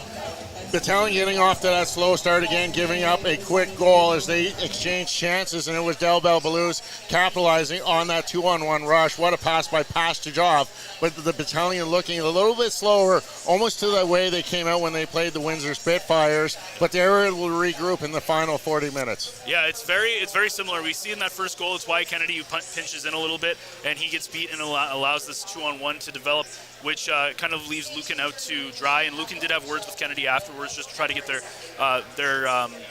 kind of wires kind of uncrossed, I guess you could say. But usually when a defenseman's going to pinch in that way, generally you'll have a forward kind of there to kind of help out and make sure that there's not an odd man rush that goes on the other side. I think the big dagger for the Battalion in this period was definitely that power play goal by Pastujov right at the end of that period. It was a great shot, a great one-timer that beat DiVincenzo just cleanly to the blocker's side. And that was something where the Battalion finally, they're able to scrounge out a goal, and then they kind of have the momentum. They're kind of back at even playing field, and then about 2 minutes later, they give up a power play goal, and that's a real dagger in the heart. And they just didn't play super well. Again, when you have a lot of pressure in the defensive zone, the Battalion tend to struggle. They tend to give up a lot of plays. We've seen a couple of these potential clearing plays that they're just not able to make properly. They have no neutral zone offense, and very similar to how we saw Windsor, they're just kind of on their heels in this first period. And again, coming out into the second period, it's going to be interesting to see if they're able to find those holes in the neutral zone and kind of build a more offensive-minded game in the next 20 minutes. Yeah, it's going to be interesting, the adjustments that Houlihan makes in between the periods. One of the scouting reports on goaltender Ben Gaudreau was this east-west movement, and he loses track of where he is in the crease. And we saw that on that first goal, where he kind of lost where he was in the net, and he wasn't able to get back to the post, and the Battalion were able to put one into the crease, Wakely finally putting it in. But that's something we've seen a number of times in that first period. I think the Battalion have to keep moving him east-west and making him struggle in that crease area. And they've tried. There have been a couple of times Wakely missed a great opportunity, Tara Savage missed a great opportunity, and in both of those opportunities, we talked about tracking the puck. There was a wide open net, and unfortunately it hit kind of off the heel of the stick. They weren't able to get good contact, but I think you're entirely right. One of the things Sarnia is doing well, and we talk about them not being the most defensively minded team, is that they're really blocking passes. They're blocking the pass opportunities and the passing lanes. And I think if they have to continue doing that, and every time the Battalion are trying to kind of make that breakout pass, or they're trying to make that pass in the offensive zone, it's getting broken up, and they're playing very good man-to-man defense right now. But I do agree with you. I think that's something that the Battalion are going to have to figure out. How do you get those passes across? How do you get those shots across? And that's kind of the one thing that Gaudreau has really struggled with in his career, and I think it's something you can take advantage of. I know an interesting matchup tonight, the Hull Olympic playing against the Ottawa 67s. We're not going to touch on it right now as we only have a few seconds left, but I just want to give both Bens an idea that we're going to talk about interleague play maybe in the second period and how you guys might enjoy seeing somebody maybe from the Quebec League in town to take on the North Bay Battalion. But when we return here on the front line, Courtney Kenny will rejoin Ben Sargent with all of your action here as it's the Sting leading the Battalion by a score 2-1. We'll be back right after this on the front line. Meals are a special time for families to gather, share their day, and spend quality time together. Those dinners are made extra special when you add tropical produce found in the markets and grocery stores that carry La Huerta imports. La Huerta knows the importance of family, so they know which quality products make the best quality meals for your customers, whether it be Mexican Hass avocados, Brazilian figs, Ecuadorian red dragon fruit, or something just as exotic and special. To get your supply of the best tropical produce at competitive prices with brands buyers trust, contact La Huerta Imports at 705-752-1478. Community engagement is one of our core focuses at McDonald's. The key is finding the right people who are passionate about the same things we are, helping kids be kids. McDonald's proudly supports local organizations such as the North Bay Regional Health Center Foundation, Big Brothers Big Sisters, One Kids Place, the Children's Aid Society, and Ronald McDonald House Charities. Stop by McDonald's on 1500 Fisher Street, North Bay, to see how we can serve you and the community every day. Hey there, I'm Mike the Financial Advisor. When you strip it down to its core and you take away all the industry jargon, I help people solve financial concerns. So if you're concerned that you'll never save enough to retire comfortably, or that your kid is going to graduate post-secondary $40,000 in debt, or maybe even that life is going to take a really unfortunate sideways turn and somebody is going to have to open a GoFundMe page for you and your family, I can help you prevent all of those things from happening. If you want to see how, you can find me on Facebook, Instagram, and TikTok. Just do a search for Mike the Financial Advisor. You should find me.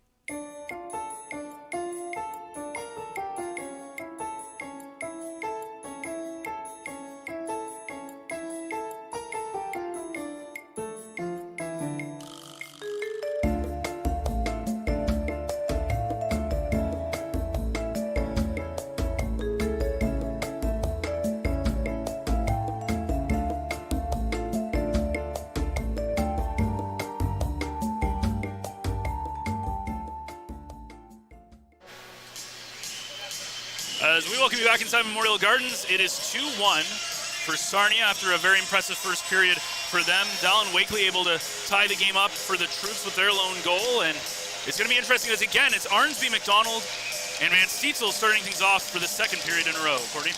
Thank you very much, Ben. And Sarnia in their road whites are going right to left in this period, and they get possession right away. The Battalion in their home greens going left to right, and the puck comes down in on DiVincentis. He leaves it for Christopoulos. Christopoulos looks up ice. Sarnia gets to it first, and he gets it back to the point for Del Mastro. Del Mastro with the wide shot, quickly out front. And Sarnia can't bury that one as Del Mastro gets it back at the point again. Del Mastro in deep into the Battalion zone, gets it down below the goal line. And now the Battalion having fits trying to get their hands on it. Arnsby loses it to Burke. Burke looks back to the point for Del Mastro. Del Mastro cross ice. Quick shot in. DiVincentis stops that one. That was by Mast, the Boston Bruins prospect.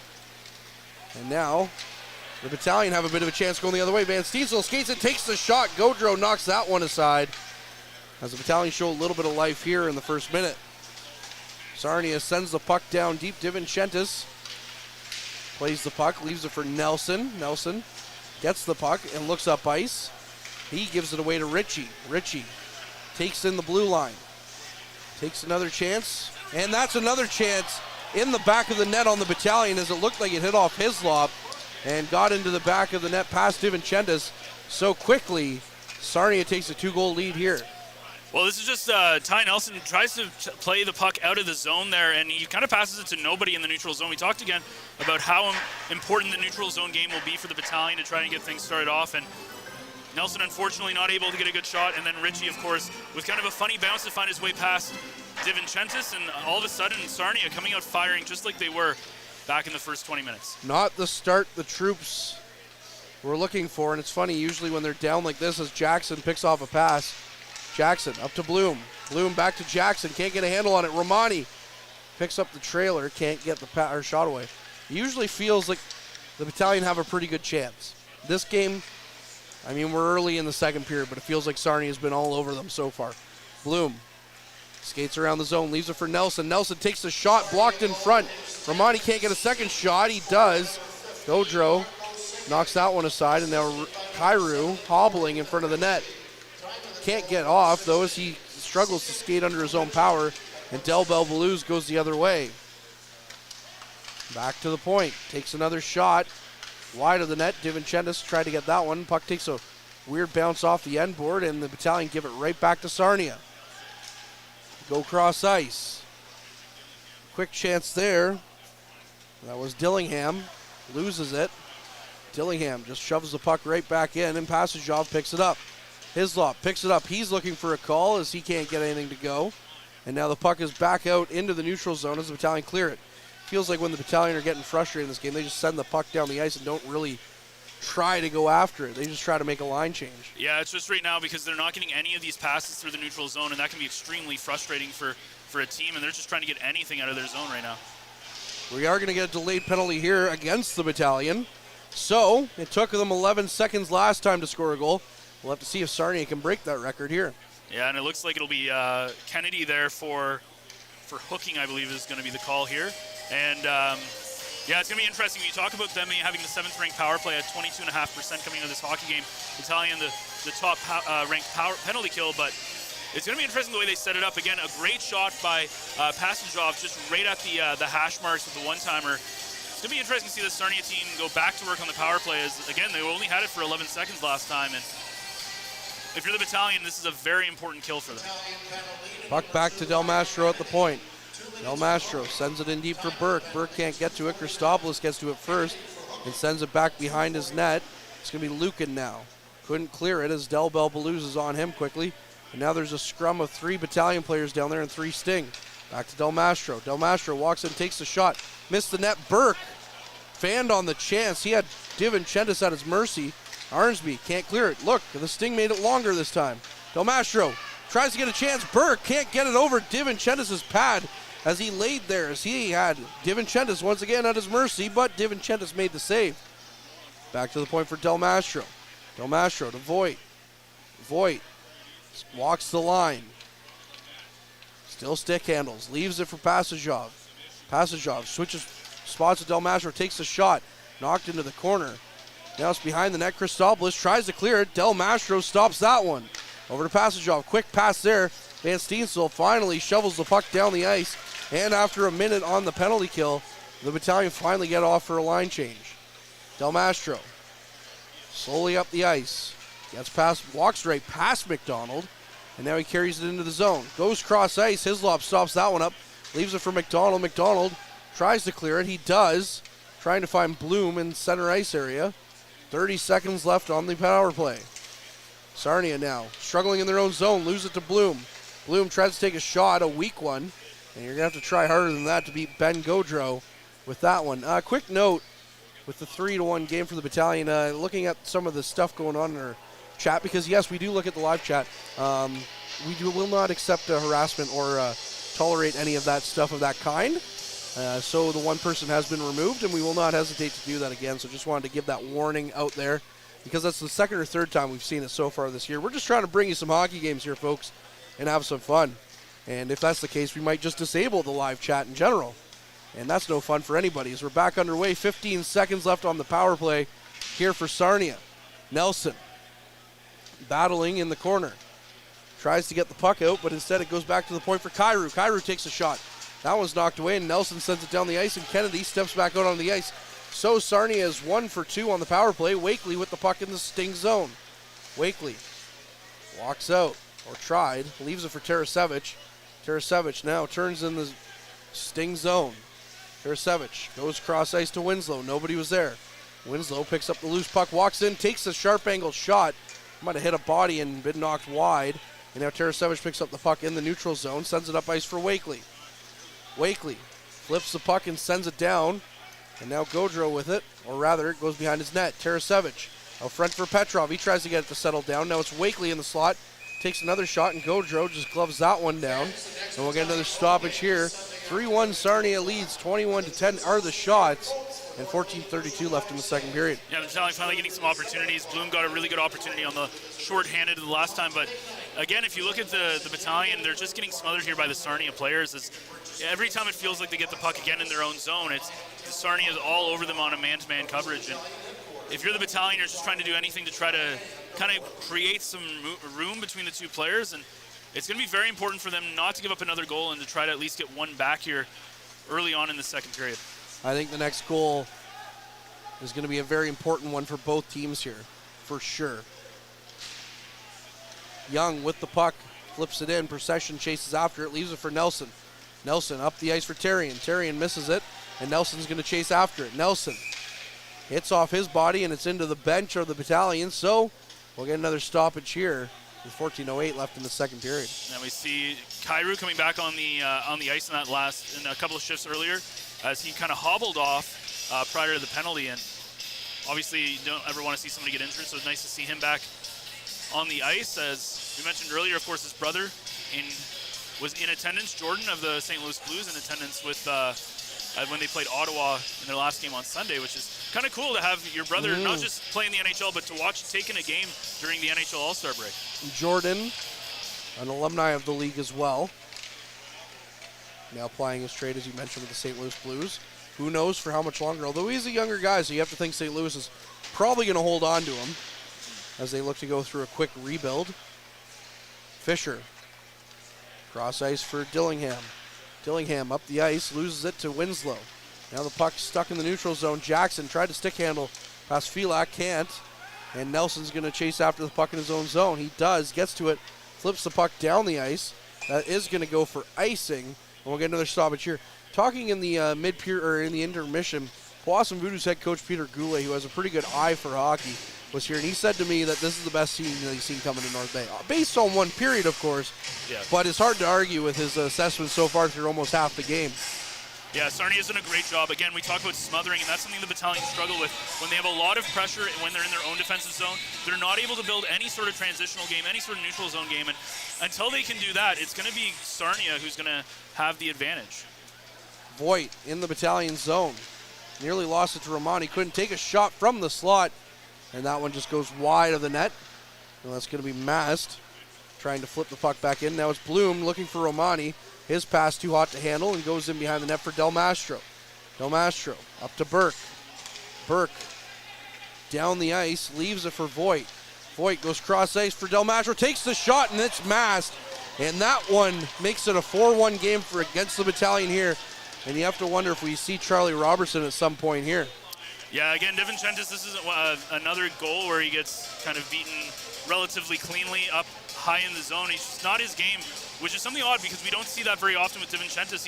You don't see him give up more than 3 goals very often. In fact, the last time really was the 5-1 loss against the Barrie Colts back in mid-December that we've seen him at least at in recent memory giving up quite a few goals. And it's just one of those games right now where Sarnia, they come in 6 players who have more than a point per game, and they've really taken advantage, and they've just been shooting the puck really well. That's the thing that's wild about it, though, is that they're all offense and no defense, and the Battalion haven't been able to figure that out yet.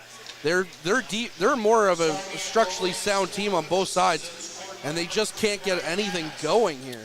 And it's just incredibly frustrating to watch as McDonald now through the neutral zone. Leaves it off for Arnsby. Arnsby takes the shot. It's knocked aside by Gaudreau. And now going the other way is Sarnia. Sikic loses it. Del Belbalouse picks it up. Again, a thorn in the side for the Battalion last year playing for the Steelheads.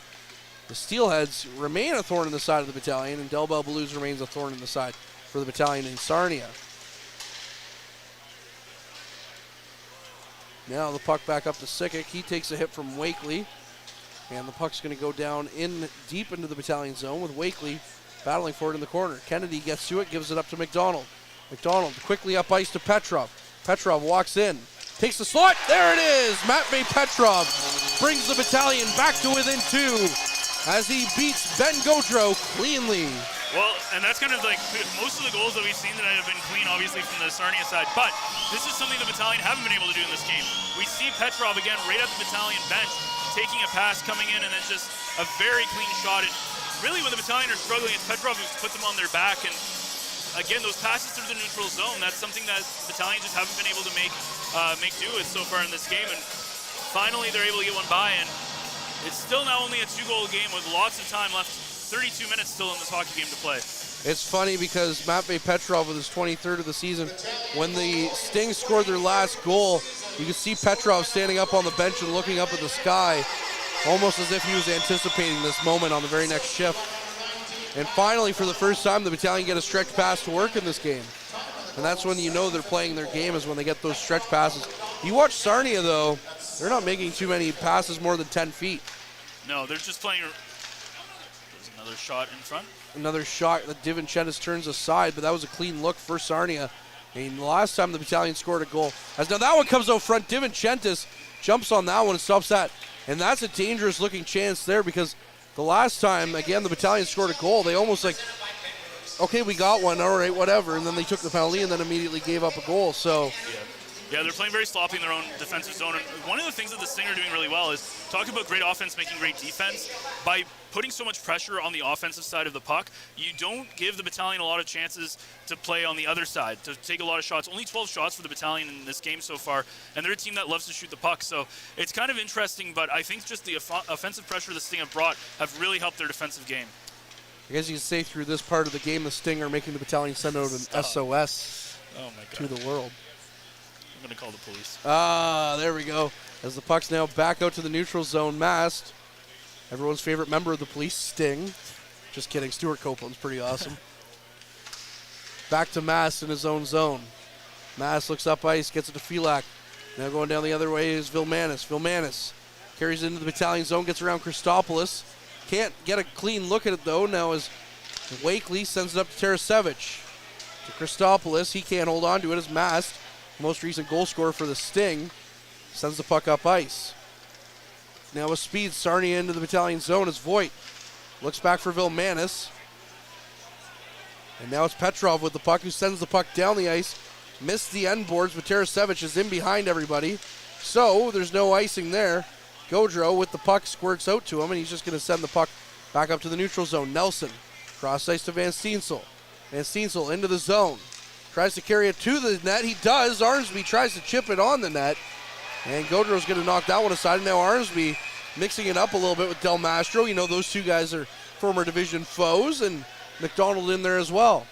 Yeah, and of course, Armsby playing in his second game since missing a month with illness. And we didn't really see this much in Kingston. There wasn't a lot of scrappiness going on. And, you know, when Terrian's kind of been taking over that mantle of that kind of small, rough guy for the Battalion, and Armsby right there, and I think Armsby's going to head off to the box here. I think both of them will. Yeah. For probably coincidental minors. And Armsby's still chirping at Del Mastro. You got to think he's saying, every breath you take, every move you make, I'll be watching you. Well, we'll see if it's going to be 4-on-4 or if it'll just be coincidental, but yeah, so they're just going to call roughing on. Oh, they might. I think they put an extra 2 minutes, I believe, on Del Mastro. I think that's what the referee was signaling. Stop. I know you're thinking of more great police punts. Whoa, a 7-minute penalty. They put 7 minutes on the penalty box. So for number 2. Who's number 2? Okay, there we go. I think that was a mistake. I've seen it once where it got up to 11 minutes on a Battalion game, and it was a legitimate penalty. Okay, yeah, 2 minutes. To number for well, Del Mastro's not 7. Del Mastro is 77. So you're 1-7 off. But I believe, and we'll have to try to figure this out, I am very, very sure that we saw 2 penalties here against Del Mastro. I believe they're going to put up 4 minutes for him, as they're now talking to the there we go, to the Sarnia. 77. Yeah, they still only showed 2 minutes, but there is another player going into the box, as it'll be... It looks like Armsby and Del Mastro are going to get coincidentals. Yeah. And then Wainwright's going to serve the additional 2 minutes. And that takes away a very important penalty killer here for the Sting and Del Mastro. Yep. So we'll have to see how that affects things here. As the Battalion start off the power play, back to Nelson. Quickly to Bloom. In deep for Jackson, looking for the one-timer, can't get to it. Coming into this game, the Sting have a third-ranked penalty kill at 81.5%. The Battalion up into the top 10 now on the power play, 22.2%. Ninth overall in the league, Nelson in his own zone. Sends the puck back to Jackson. And now it's back to McDonald on the near side wall. Gives it back to Petrov. Petrov in for McDonald. McDonald, or Bloom. Back to Petrov. Quickly cross ice to Nelson. Nelson with a shot in. That one's kicked aside by Gaudreau. And then McDonald tries to get to the puck first. But the Sting do regroup, but McDonald keeps it in and sends it in. It just bounces out of Gaudreau's reach. And now back to Jackson. Jackson to Bloom behind the net. McDonald tries to come in and swing the puck back to the point. They do. It's back to Petrov. Petrov to Jackson. Jackson walks it, takes a shot. He picked his corner, but it was blocked there by McDonald. Back to Jackson, to Petrov. Petrov over to Nelson. Nelson tries to take another shot, and now that one's just going to be knocked away with 50 seconds left on the power play here for the Battalion. Getting some looks, just can't get any shots through to Gaudreau. Now it's Petrov, who's in some trouble here with Filak. Behind the net, or in the near side corner. The Sting killing off valuable time here on the power play. And now Petrov battling. And it looks like they just killed off, 30 seconds basically on the power play. Jackson near side to Tarasevic. Tarasevic into the zone, goes cross ice, looking for Jackson, can't find him. Now it's Nelson, back to the point. Nelson walks in, looked to take the shot, faked it. 10 seconds left, Romani in deep for Jackson. Back out front, and that's going to go to Filak. No call coming as somebody got a stick up in the face. And we're going to get stoppage here with 3 seconds left on the Del Mastro penalty. Filak's really down hard. I think that was Tarasevic who got a stick up, and we saw it. He was facing us at the broadcast booth, and the referee was not facing that, so it was very hard to see, but they might end up getting a penalty here if the trailing referee saw it, but we'll see what... He didn't put his arm up initially, and there's no blood on the ice. Yeah. So that's good news for the Battalion if you're looking to avoid a double minor here. Yeah, and a pretty decent first half of the power play for the Battalion as well. You could tell Nelson was trying to let that shot rip, but wasn't getting a really good pass. He's got a couple of shots in, but again, the Battalion, there are a couple of times where you have the puck right at the side of the net, and instead of trying to maybe get some opportunities, they're trying to shovel it back into the high slot instead of maybe trying to slip one between Gaudreau and a potential post or something like that. But overall, not a bad power play, but it's very important, I think, for the Battalion here with 8:23 to go to make this a 4-3 game basically going into the final 20 minutes. Yes, you've been outplayed in this game, but at the end of the day, the only thing that matters is what's on the scoreboard. And the Battalion, there's still a lot of hockey left to play in this game. And we've seen these troops pull out, games that they shouldn't have won before. Back to Petrov. Petrov takes the shot high and wide, and we're back to 5-on-5 as Christopoulos keeps the puck in. Tarasevic behind the net, twisting and turning. Looks around as we're back to 5-on-5. Takes the shot. Gaudreau knocks that one down. And that'll bring us to our mid-period break here. Once these two teams settle down a little bit as we get some more rough stuff after the whistle. And after the break, whenever that happens, we will send out our message in a bottle down to Derek between the benches. This is terrible. Okay, on that note, we'll take our break here. This period is brought to you by Canada Alumni Perks. Get information on special events and news or access the alumni job portal. Visit canadacollege.ca/perks for more information. We're actually back underway here, so we'll hear from Derek momentarily. Back to Petrov in the high slot. Takes the shot. And our message in the bottle has yet to be received by Derek between the benches. Now it's quickly over to Kyrou. 7:55 here in the second period remaining. Twisting and turning, loses it to Wakely. Wakely can't clear his zone, though, and Sarnia sends the puck back around for Voigt. Back to Winslow. Winslow chasing after it. Petrov picks it up, gets it up to Tarasevic. Tarasevic pushes the puck forward, can't get past Kyrou, though, and now the Sting have it back in the neutral zone. Sarnia loses it, now Winslow goes after it, and now Burke and Tarasevic exchanging a few pleasantries at center ice. Former teammates. And now we get some more rough stuff going on here, as it looks like there will be a penalty called against the Sting momentarily. Cross ice to Tarasevic. Tarasevich back looking at the point. They get it to Arnsby. Arnsby pushes it back to Christopoulos. Christopoulos to Tarasevich. They can't get the pass to him as Del Bell Blues gets a hold of that. And finally we'll send it down to Derek, who's been waiting here as we get to our mid-period break. Derek, what's going on between the benches there? It looks like things are getting a little rough here between the two teams. Yeah, things are starting to heat up. A lot of it is dealing around. Tarasevich just trying to have words with a lot of his former teammates. There was Nolan Burke he got tied up with this time, and eventually got the penalty drawn against the Sarnia Sting. So just after the Battalion had things going on the man advantage, they're going to get an opportunity to go back on it. But the Sarnia Sting are not happy with the reffing at all. Almost every shot to play, one of the officials is having words with the Sarnia Sting bench. Things are just not happy here. Going Sarnia's way at all, even though they're up 4-2. Courtney, really going to be excited to see how this second period comes to a conclusion. Well, Derek, you have to think that the Battalion will be looking to turn on the red light here on this power play. As we To be fair to Burke, though, he kind of deserved. It looks like Del Mastro's also in the penalty, so it could. No, Del Mastro still hasn't finished his. Oh, no, Arnsby is back. So with that being said, we'll hear from Derek later on. But looking at that, Burke kind of kept hitting. Like they both were exchanging blows, but what happened was Burke kept hitting Tarasevich, and it was that cross check that finally knocked Tarasevich into the boards that got the call. But kind of funny how Sarnia was talking about how they're mad with the refereeing, but that golden that last penalty to Burke definitely deserved from his side. For sure. And then we'll have to see if the Battalion can get a goal here on this power play as the Sting quickly send the puck down into the Battalion zone. DiVincentis nearly gave it away. Now Nelson goes cross ice for Petrov. Petrov with possession in his own zone. Skates the puck up with some speed through the neutral zone. Turns on the Jets, leaves it behind for McDonald. McDonald in the near side half wall, or far side half wall. Gives it to Petrov. Petrov quickly back to Jackson. Jackson pushes the issue, sends the puck into the near side corner, leaves it, gets it back to Nelson. Nelson gets it back to Jackson. Jackson to Bloom. Bloom cross ice, was looking for Nelson. Nelson wasn't there. Nelson back to the point for Petrov. Minute 13 left, quickly to Jackson. Jackson in the center area for Bloom, and that one just off his stick and bounces into the glove of Gaudreau. So we'll get another stoppage here. Del Mastro finally out of the box as well. Yeah, that was kind of interesting, though, with Arnsby being let go before that. I was just checking to see maybe if he got some sort of misconduct or something happened. Maybe he just likes it in there. I don't know. But either way. He's avoiding all the police jokes if he stays in there. Can I go in there? Maybe.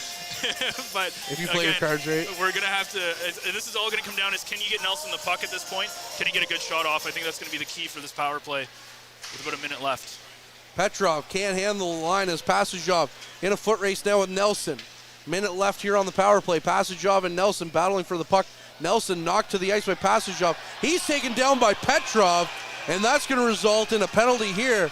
So the Battalion's power play is over with 53 seconds left, and we get some more unpleasantries here. Yeah, and Petrov, I think this is, I don't know if they're going to call this potentially boarding, but this was just, he was in a bit of a tough spot. And he, in a vulnerable spot, I guess you could say, and he kind of hits him down, and we'll see what they're going to call a cross-check. So the same thing that, as they continue to jaw. Now, Petrov was jawing with Burke earlier when Burke was going to the penalty box, so definitely a lot of very high emotions right now, and if you're the Battalion, you've got to remember you're down by 2 at this point. You don't want to take dumb penalties, and it's all about trying to get back at least one more with about 6 minutes left. That's going to be super, super important. But with the way that the Sarnia bench is kind of heated up, the Battalion are kind of heated up, you just don't want to get into, you're going to play right into Sarnia's hand if you get into a lot of this kind of back and forth penalty trouble that is going to kill off a lot of time in the clock. So it'll be 4-on-4 for 53 seconds, and the Sting will get a minute and 7-second long power play. And the Sting are quickly into the Battalion zone. Voigt goes cross ice. Lots of room there for Kyrou. Kyrou skates it in, takes the shot. DiVincentis gloves that one down. So we'll get a stoppage here with 5:48 left in the second period. Well, talk about Kyrou again, and what a fantastic job he's done for this Sarnia team, of course, coming over from Erie. But yeah, he showed about like how great he's been at setting up plays. Over 30 assists on the season, which is absolutely ridiculous. But 51 points for him. You got to be happy. And of course, the Dallas draft pick. I think that's the real reason why Chris Dawson is here. Big Dallas Stars fan. Weird team to be a fan of. Right? In Canada. Well, he was a Minnesota North Stars fan, so he made the move. Made the move with the Minnesotans, eh? Is that why the Voodoos are green? Yeah, I'm sure he had design input for sure. I would never give Chris design input of anything. Wakely with the puck in the neutral zone. Leaves it for Tarasevic. Tarasevic takes the shot. Gaudreau on the puck. Bounces on it. Now Wakely battling for it. And Kyrou was right there as well. Wakely throws a bit of a shove his way. 12 seconds left of the 4-on-4. Well, to be fair to Minnesota though, the North Star jerseys were pretty good. They weren't as good as the Hartford Whaler jerseys. If you talk about like kind of green those are style. Oh man, I loved when Carolina went to the Hartford logo for the reverse retro. But why'd you make it gray? I know. Why'd the Leafs make theirs gray? Anyways, I have a lot of questions for the 2020 version of the reverse retros. A lot of questions about 2020 in general. Let's not go back there. PTSD up the wazoo. It was good for the first couple months. Yeah. 2. Now Sarnia with possession as they get onto the power play now. Ty Voigt in his own zone. Nearly lost the puck to Arnsby. Arnsby lost a stick though. Now in Ty Voigt into the neutral zone. Gives it to Burke. Burke back out there. Gives the puck cross ice. Looking for an option to Passagov. Passagov gets it back to Del Mastro. Passagov playing pitch and catcher. Del Mastro looks for an option. Decides to stop up. Shoots the puck. DiVincentis got on that one. Got behind him somehow. And he jumps over that one. And we talk about him not looking like his typical self. One of those things we never see is the puck squirt out behind him usually. Yeah, and he's given a couple of rebounds up that's not typical for DiVincentis to give up. And the reality is when DiVincentis is not having a great game, he's still a really solid goaltender. He's still, he's made 21 saves on 25 shots, but and he's not getting a lot of help from his defense necessarily either, but for the most part, I don't think DiVincentis is the reason you're down 4-2 at this point, but definitely a couple ones that I think he could have had back. Yeah, there have been a couple of clean looks on him as well as now Delbel Balouse comes in for the faceoff. Tries to win it, but the Battalion get to it first as Hislop sends it over to Bloom. Bloom just sends the puck right back down the ice to the Sting zone. 30 seconds left on the man advantage. Del Mastro with the puck in his own zone. I think that just shows, too, how good of a goaltender DiVincentis is. When you see these kind of normal goals getting by a lot of these OHL goaltenders, and you're kind of upset about it. Annoyed would be more of the, because this is a big game for the troops, right? Especially when you're playing against a team that lost to Ottawa, and you want to keep it pace with Ottawa. Hislop flips it down the ice past Del Mastro. That's going to do it here for the power play. Del Mastro plays the puck behind his net. Del Mastro as Petrov comes back out on the ice. We're back to 5-on-5. Del Mastro through the neutral zone. Flips the puck in cross ice, and the Battalion chase after it. Braden Hislop looks up ice, tries to get to McDonald. He does. Kyle McDonald leaves it for Petrov. Petrov skates it in. Looks to go cross ice for McDonald. Can't get the pass to go. And now the Sting looked for an offensive option, but couldn't get anything to go in their own zone. But now, dancing around Kyle McDonald was the Sting. Delbel Balouse through the neutral zone. Sends it in, and the Battalion chase after it into their own zone, but the Sting currently have possession. That's back to the point for Mast. Mast gives it to Delbel Balouse. Skates around, takes a shot. That one's blocked by Nelson. Now Nelson looks up ice, but now we're going to have a penalty going to the Battalion here. A well-delayed call as well. Hislop not very happy, but it was tripping going to Hislop. But you have to think that there was a good 5 seconds where the Battalion had the puck before they decided to make the call. Yeah, and this was something that happened not where the play was happening. This was he trips up his man in the high slot. And again, you talk about bad penalties, and this is another one where you just don't need to make that penalty. You have possession, and at the end of the day, you kill off, let's say they kill off this penalty. Well, now you're down to almost a minute left in the period, and every minute is so crucially important at this point, and you're kind of just giving those minutes away. And that's the second time Hislop has taken a penalty like that. Van Steensel quickly gets the puck down the ice, and that's going to shave off some time here as Kyrou plays the puck in his own zone. Christian Kyrou, the Stars prospect, sends the puck down the ice. It's going to get past Lucan. Lucan's going to get to it first and try to flip it out, but it's going to hit the body of a Sting player. And now it is going to go down the ice, and Arnsby's going to chase after it. Arnsby tried the backhand well high over Gaudreau's net. Took a weird bounce right in front of his net, but no Battalion player was there to get a hold of it. Now the Sting regrouping in their own zone. Kyrou, minute 20 left on this power play. Lose it to Lucan. Lucan sends it right back down from where it came. And Ben Gaudreau, the Corbeil product, will come out to play the puck behind his net. Starting things out, Christian Kyrou. Cross ice to Del Bell Blues, who sends it right back to Nolan Burke. Passagov, as we see that top unit come out here for Sarnia.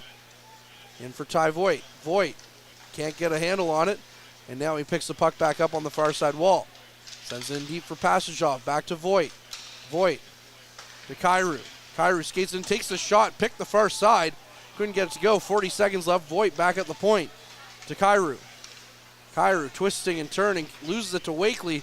Puck comes out. Christopoulos gets a handle on it and sends it down the ice to a smattering of applause here by the Troops fan. 30 seconds left on the power play. Ty Voigt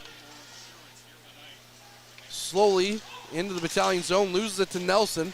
Nelson flips it down the ice. Gaudreau's forced to play it as it was on his net. Gaudreau behind his net, loses it to Bloom. Bloom in the near side corner out to McDonald. McDonald walks in, takes the shot! And Kyle McDonald, looking at his stick in frustration, thought maybe he had broken it, but he missed the net cleanly. You don't see Kyle McDonald miss that very often. It's just going to be one of those perfect Storm games, isn't it? As we're back to 5-on-5 action here as Hislop comes out. Minute 10 left on the clock, and we're getting an icing call against the Sting. Well, Gaudreau is kind of an awkward, should I play it, should I not play it? He ends up giving it right off to Bloom, and in a play where you probably should have just covered the puck, but he gives it off to Bloom, and that gives up that chance to McDonald, who is all alone and unfortunately not able to take advantage. And it kind of felt that way in the first period. There were a couple of open shots with Tarasevich and Wakely, and both of those kind of not getting a good shot in a wide open net. And it feels right now that the Battalion just aren't taking advantage of these golden opportunities that are given to them. Now with some speed, Ty Voigt through the neutral zone, gains the Battalion zone, takes a shot. It's off the shoulder of Divinchentis and wide. And now the Sting keeps it in with Dillingham. Goes cross ice. That's going to be Mast who takes the shot from the point, and it can't get on net. As now more Sting players falling on the ice. The bench looking for a penalty on that one. Although I think it might be the Battalion's turn here to get a call after the last couple. Now it's up to Winslow. Too many men on the ice, well off now as the Battalion take a shot. Romani with another chance. Winslow with a second chance, and they can't get it. The Sarnia Sting were had too many men on the ice and didn't get a call there. So, tomato. Both teams missing out on calls there, I would say. Yeah, crowd not very happy, or as you can hear a lot of muttering between them, and it's been that kind of game where both teams have had some calls that could have been called, and unfortunately, we're still 5-on-5. 7 seconds remain here in the period. A quick pass up the ice for Van Steensel. He's going to get to it. One last chance here for the Troops. They're going to run out of time, though, as Van Steensel looks to the sky. I don't think he realized how much time he truly had left, as Arnsby mixes it up a little bit post-whistle. So, Ben, maybe a little bit better of a period for the Battalion. They still allowed 2 goals, but they showed a little bit more fight there at the end. I would say the last 10 minutes was a much better effort from the Battalion. They had a lot more opportunities. They just haven't been able to take advantage. But even with the way the game is, they're only down by 2. And what we know about this Battalion team is they put pucks in the net. And if they are able to turn it on in the next 20 minutes, a 2-goal lead is not that much. And there's still, this definitely isn't Sarnia's Sting. This isn't Sarnia's game necessarily to lose, but the Battalion do have their work cut out for them. Well, we're going to get ready for the third period with Derek Lindemann and Ben Sargent on the other side of this. And you have the thing that Ryan Houlihan is looking to talk to the referee and not getting a chance after the whistle. He's not going to be happy about that. But you have to think that Ryan Houlihan is going to walk into the locker room and say, do, da. These are the things I want to say to you. Okay, can we go to commercial? No, we cannot. I'm just kidding. That's it. We'll be back on the other side of this. As always, keep your eye on the front line. Average Joe's Eatery and Patio Bar is North Bay's only year-round lakefront restaurant. On the shores of beautiful Trout Lake, we have been serving delicious food and stunning views since 1999. Indulge in one of our delicious menu items, or simply sit with a cocktail in hand and watch the beauty of Trout Lake before your eyes. Check us out online at averagejoes.net or visit us in person at 3501 Trout Lake Road, North Bay. As a Canadore College alumni, you have access to perks. Canadore Alumni Perks. This is a lifetime membership that includes special access to great offers, opportunities to get involved, and so much more. Graduates can access discounts and special offers from businesses and hotels locally, across Canada, and internationally. Get information on special events and news, or access the alumni job portal. Keep in touch with Canador's alumni office. Visit canadorcollege.ca/perks. Great things happen here. You rely on your vehicle to take you to the places that matter most to you. So bring your vehicle to the team you can rely on to keep it running at its best. Dave's Automotive Services. Whether you're getting your car or truck ready for the season with a tire change, making sure you're safe on the road with an inspection and certification, or doing your due diligence to keep your vehicle in tip-top shape with regular maintenance, Dave's Automotive Services has you covered. Expert troubleshooting, quality repairs, and time-efficient labor are the 3 stars of service you can expect when you bring your car or truck to Dave's Automotive Services at 411 Airport Road. Call 705-478-5544 and book your appointment today. The Frontline Podcast, Season 3. Courtney Kenny, Matthew Sukram, Derek Lindemann, Bob Coles, and Ben Long bring you closer your favorite teams like never before. Covering everything to do with hockey in the North Bay area, exclusive interviews with the North Bay Battalion staff and players, expert analysis on the OHL, NOJHL, and more, keeping you up to date on all things Voodoos, Trappers, Lakers, and more. It's a new season, it's a new adventure. The Frontline Podcast Season 3. Available wherever you download your favorite podcasts.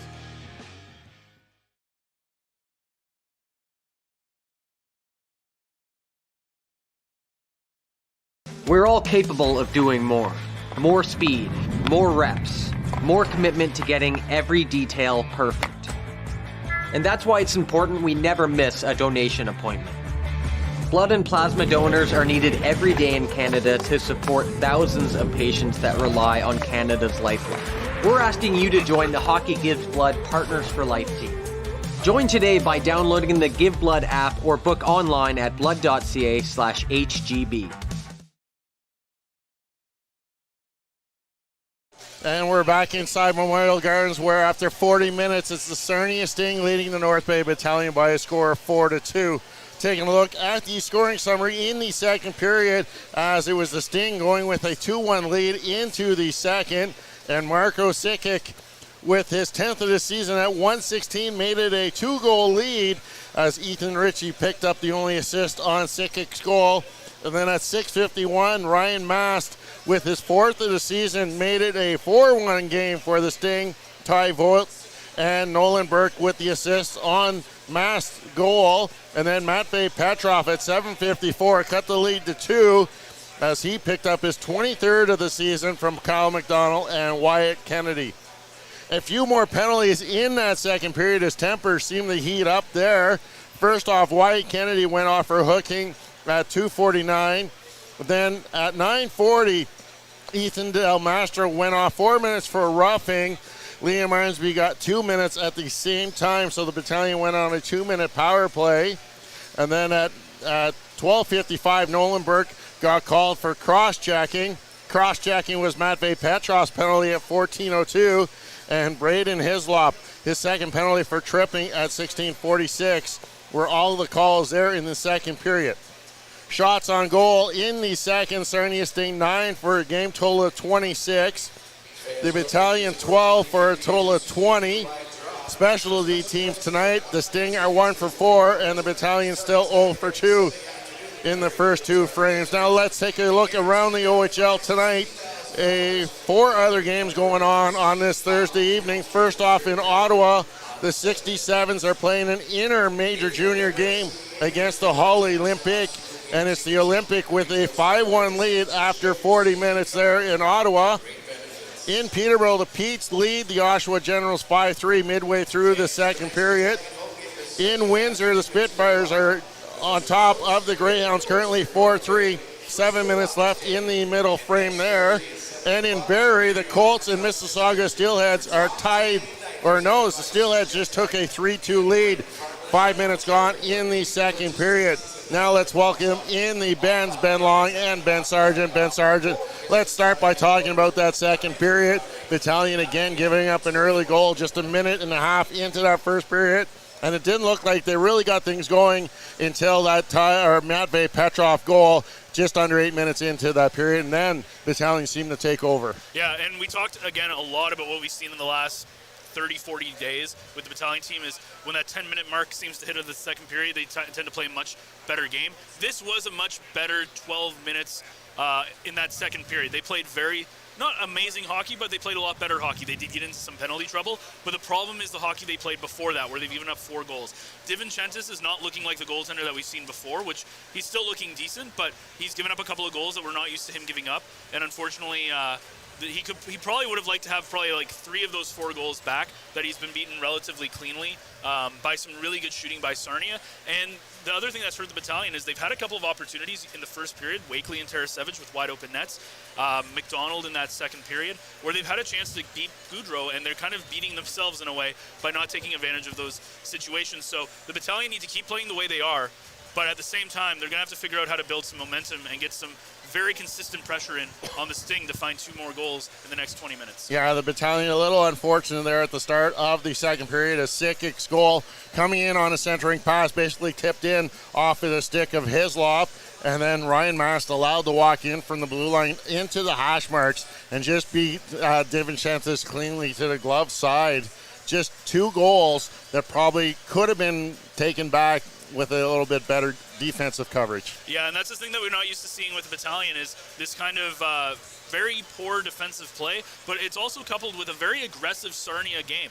They are playing very aggressive on the forecheck. They're not allowing the Battalion, again, we talked about that neutral zone game. If you look at the Petrov goal, it all started because of that that leading pass through the neutral zone they were finally able to get, and they haven't been able to get that pass through the Sting's defense, and that's kind of been the big difference maker. They haven't been able to build up this transitional game, and it's really hurting them in the long run. Yeah, talk about that goal by Petrov, taking a pass from Kyle McDonald. Petrov with 10 points in his last 4 games, a goal and assist tonight. He's made his way up the OHL scoring stats, and that shot just unbelievable as he was able to take that corner, going across his body and beating Gaudreau to the high glove side. Kind of kickstart the Battalion. Well, it's kind of interesting, too. If you look at Petrov and Ty Voigt, they're very similar players in that they have a lot more assists than they do have goals. But the thing with Matvei Petrov is he is a goal scorer, and the one thing that we've noticed in the last month or so is he's willing to shoot a lot more. Now, he's coming in alone, so obviously he has nowhere to pass. But we're seeing that shot really come out and playing really well, and I think that's been a very big key for Petrov in the last 30 days or so. I want to switch gears now for a little bit. We see tonight in Ottawa, the 67s are playing against the QMJHL, kind of their border rival in the Hull Olympic. Those 2 games actually count in the OHL standings. Let's start with Ben Long. How are you in favor of that inner junior league matchup there in Ottawa? So I'm not entirely sure how I think about it being counted as part of the regular season games. But the one thing that I love is seeing that interleague play, just because it is the on-par league across Canada, and we see so many of the local guys from Ontario where they're doing, but we miss out on seeing a lot of the other great junior players play in this league, play against the guys that we're used to seeing. So I think it's great for the game, and I think it's great for the players to kind of have that chance to play against their peers that they may not otherwise be playing against. So, Ben Sargent, I know the Quebec League is such a vast area, and they've tried in the past where you've played a home-and-home with at least one team of the Quebec Major Junior Hockey League, where the North Bay Centennials were going up against the Rouyn-Noranda Huskies. How would you be in favor for that coming back in, and the possibility, how could you make it fair between the teams in both leagues? Yeah, I think it's interesting because if you look at the Gatineau-Ottawa game, it's a very special one. It's the Alexandra Cup. It's something that they've been doing for many, many years. I think it's been close to 30 years or something like that at this point. So there is a special kind of, they're 13 kilometers apart from each other. So there's kind of a bit of a history there that the CHL allows to happen. I think it's kind of interesting. The thing you have to remember is these aren't professional athletes in the sense that this is their only thing that they're doing. They've got school they have to go to. They're teenagers, right? They have a lot of things that they have to go through as well, and I think the biggest issue is going to be the travel. And now, obviously, North Bay being like 40 minutes away from the Quebec border and that kind of stuff, that helps. But you look at some of the teams, like if you look at like the Sioux, right? Is the Sioux, like you're going to have to fly at that point? Do you want to go on a bus for 15 hours or whatever it is to get to some of these places in like the more eastern side of Quebec, New Brunswick area? I don't know if it's necessarily super viable. I love how they have the Memorial Cup. It kind of reminds you a little bit of the Premier League in the European soccer leagues, where at least we get to see the best of the best of the Memorial Cup. Unfortunately, there's a lot of people, a lot of great teams that don't make that, and we don't get to see those people. But I think the biggest issue is the travel, and unless you're flying guys out there, which is money, right? It's not millions and millions and millions of dollars that's being generated at the NHL level. I just don't see it being a practical business decision that they can do. Yeah, it's really hard to justify financially. I kind of like maybe the idea of maybe having a preseason tournament where, you know, 4 teams from the Quebec League and 4 teams for the OHL might meet centrally, and they can play a game, like a 4-game round-robin tournament. Might be a little bit better fit for the scene, the inter-junior league matchup. But Ben Long, really interesting, but we got to be happy because it's Hull. Gatineau is currently leading that game 5-1 after 40 minutes. Yeah, anytime we get Ottawa losing, I'm a fan of that.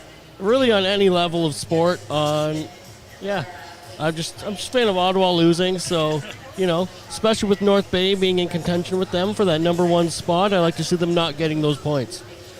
Okay, let's talk about now our players to watch that we had prior to the game, as they were brought to you by Mike, the financial advisor. We focused on... Players to Watch is brought to you by Mike, the financial advisor. If you have financial questions, he has financial answers. On Facebook, Instagram, and TikTok at Mike the FA. We're focusing on the goaltending matchup tonight. Dom DeVincentis facing off Corbeil, Ontario's Ben Gaudreau. 6 goals on the board, 46 shots. It hasn't been the goaltending matchup that we really thought about, but we're seeing some excitement hockey out there. Yeah, and I think it's because we talked about DeVincentis as a player to watch. That's what I'm going to blame his performance on. And again, we're so used to DeVincentis being such a good goaltender that this is not a bad performance by a goaltender in the Ontario Hockey League. He's having, I would say, an average game. But what we've seen from Dom consistently, this is definitely something that he's really struggled with. On the other side, we have Ben Gaudreau, he's looked beatable. He has looked a little weird going east to west. We talked about that being kind of an issue, and he's kind of seemed a little lost sometimes out there, but he's making the saves he needs to make, and the Battalion are really not helping their own cause by not taking advantage of some of these situations. Down 2 goals, Ryan Ulan. What does he have to do for adjustments coming out into the third? I think the big thing for the Battalion, it's all going to be about really having extremely solid neutral zone game. How are they going to control the puck from their zone through the neutral zone into the offensive zone?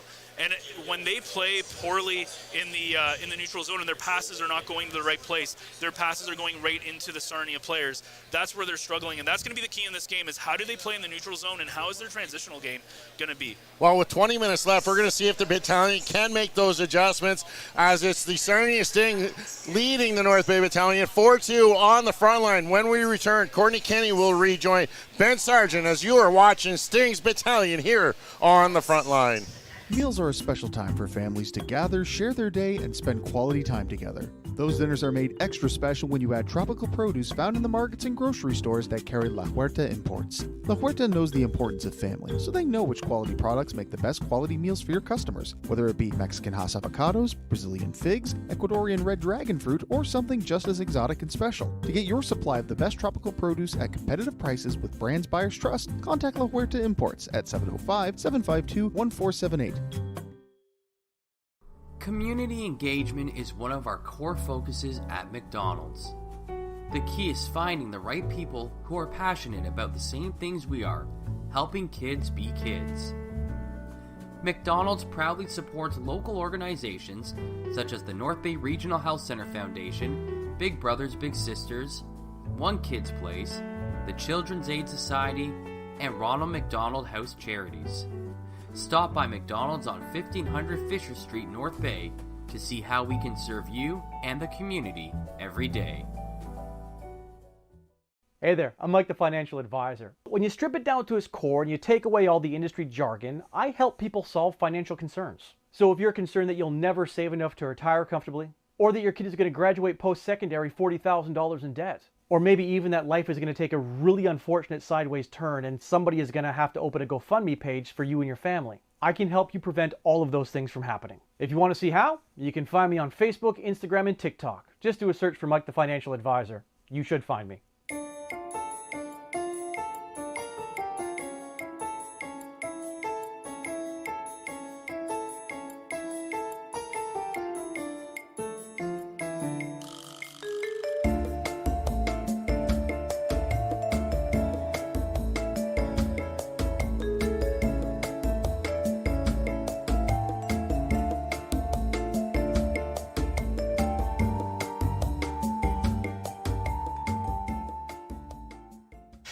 welcome you back here to North Bay Memorial Gardens. It's Sarnia, North Bay. 4-2 for the Sting. They're going to have a big third period. Ben Surgeon alongside with Courtney Kenny. And no, we're not in Synchronicity as you butchered it. You butchered it. Some Police fans might say, as I'm not going to let you make that pun. That's not the one I was going to make, though. So this will be a fun 20 minutes. But overall, it's going to be very interesting as a battalion. You're going to need to find 2 more in the next 20 minutes. Well, guys, I got to say I'm walking on the moon after that intermission because I was so lonely all by myself. No, I know these ones off the top. Stuart Copeland, one of the greatest drummers of all time. That's the only reason to listen to. I mean, they're also great, but he's a great drummer, so he makes for a good time as we're back underway here with Mass in his Sarnia Road Whites going left to right. Battalion in their home greens battling in their own zone right now, going right to left. Kyle McDonald. See what happens when the Battalion don't play a game. Good game. You got to make it fun somehow and show that our broadcast is in synchronicity. That's how you say that, by the way. Yeah, but I wanted to make it a little bit more spicy. Well, I got dared to say that song anyway, so I got it in there. I'm happy. Wakely looks around, tries to get the puck back to Tarasevich. He does. Tarasevich in the Sting zone, sends it in for Wakely. Wakely, near side or far side half wall. Sends it in for Petrov. Petrov battling for the puck. Scored the most recent Battalion goal. Wakely sends the puck back to the point, but it's off a stick and out of play. 1 minute and 5 seconds left into the third period. Yeah, and this, again, it's all about the start for the Battalion. How are they getting in? The fact that they're putting some pressure on Gaudreau right out of the gate, that's a big key. But when we look at this, it's going to be very important for them to get a goal in the first 10 minutes, first half of this period, if they want to kind of dig in. You do not want to get down to 6 minutes left, still down 4-2. Another interesting fact, Ben Gaudreau's dad, a police officer. Petrov with the shot wide of the net. Nelson pinching in, takes another shot. It's off the shin pad, and it's out of play. And I do have to agree with you because at some point, Ben Gaudreau to me hasn't had a great game in net for the Sting. But at any point, I mean, he is a world junior caliber goalie. At any point, he can lock it down. Exactly. One of the interesting things on that last, and on this one as well, we see Petrov was actually on the point on that last play. Winslow was playing the winger on the draw prior to that, as he did again on this one. Yeah, Battalion always changing things up on the face-off dot just to see if they can get the best, as we get an offside call, they can see if they can get the best advantage. It's kind of like something that we won't see in baseball this year, the shift. You know, you play into the defensive metrics and the percentages of the hitter at the plate. The Battalion are playing into how is this going to get more of a scoring chance off the draw, right? Yep. You only really see them with their typical face-off formation in the neutral zone, but you'll see it in the defensive zone. They'll load up on one side, and same with the offensive zone. Christopoulos with the puck at his own blue line, gives it back to Winslow. Winslow back to Christopoulos. 1.5 minutes gone in this third period. Sends the puck in deep. No icing on that one as Dillingham chases after that, gives it to Petrov. Petrov tries to send it back in for Tarasevich. Tarasevich looks back to the point, and now it's Winslow. Gives it back to Tarasevich, who goes cross ice for Christopoulos. Sends it up the ice for Wakely, who gets a stick on it and sends it in deep. Matt Lalonde, the referee behind the net, one of the fans, making the call there, so it makes it a little bit easier for us over the broadcast booth. You know, us who are visually impaired. And now the puck back around behind the net. And Sarnia has it once again. Up to Voigt. Voigt flips the puck in. And Lukin with the puck sends it up the ice to Romani. Romani to Jackson. Jackson to Bloom. Bloom loses it to Del Mastro, but Del Mastro blows a tire at his own blue line. And now Bloom tries to poke the puck away from him before the puck's sent back down for Kennedy. Kennedy cross ice to Lukin.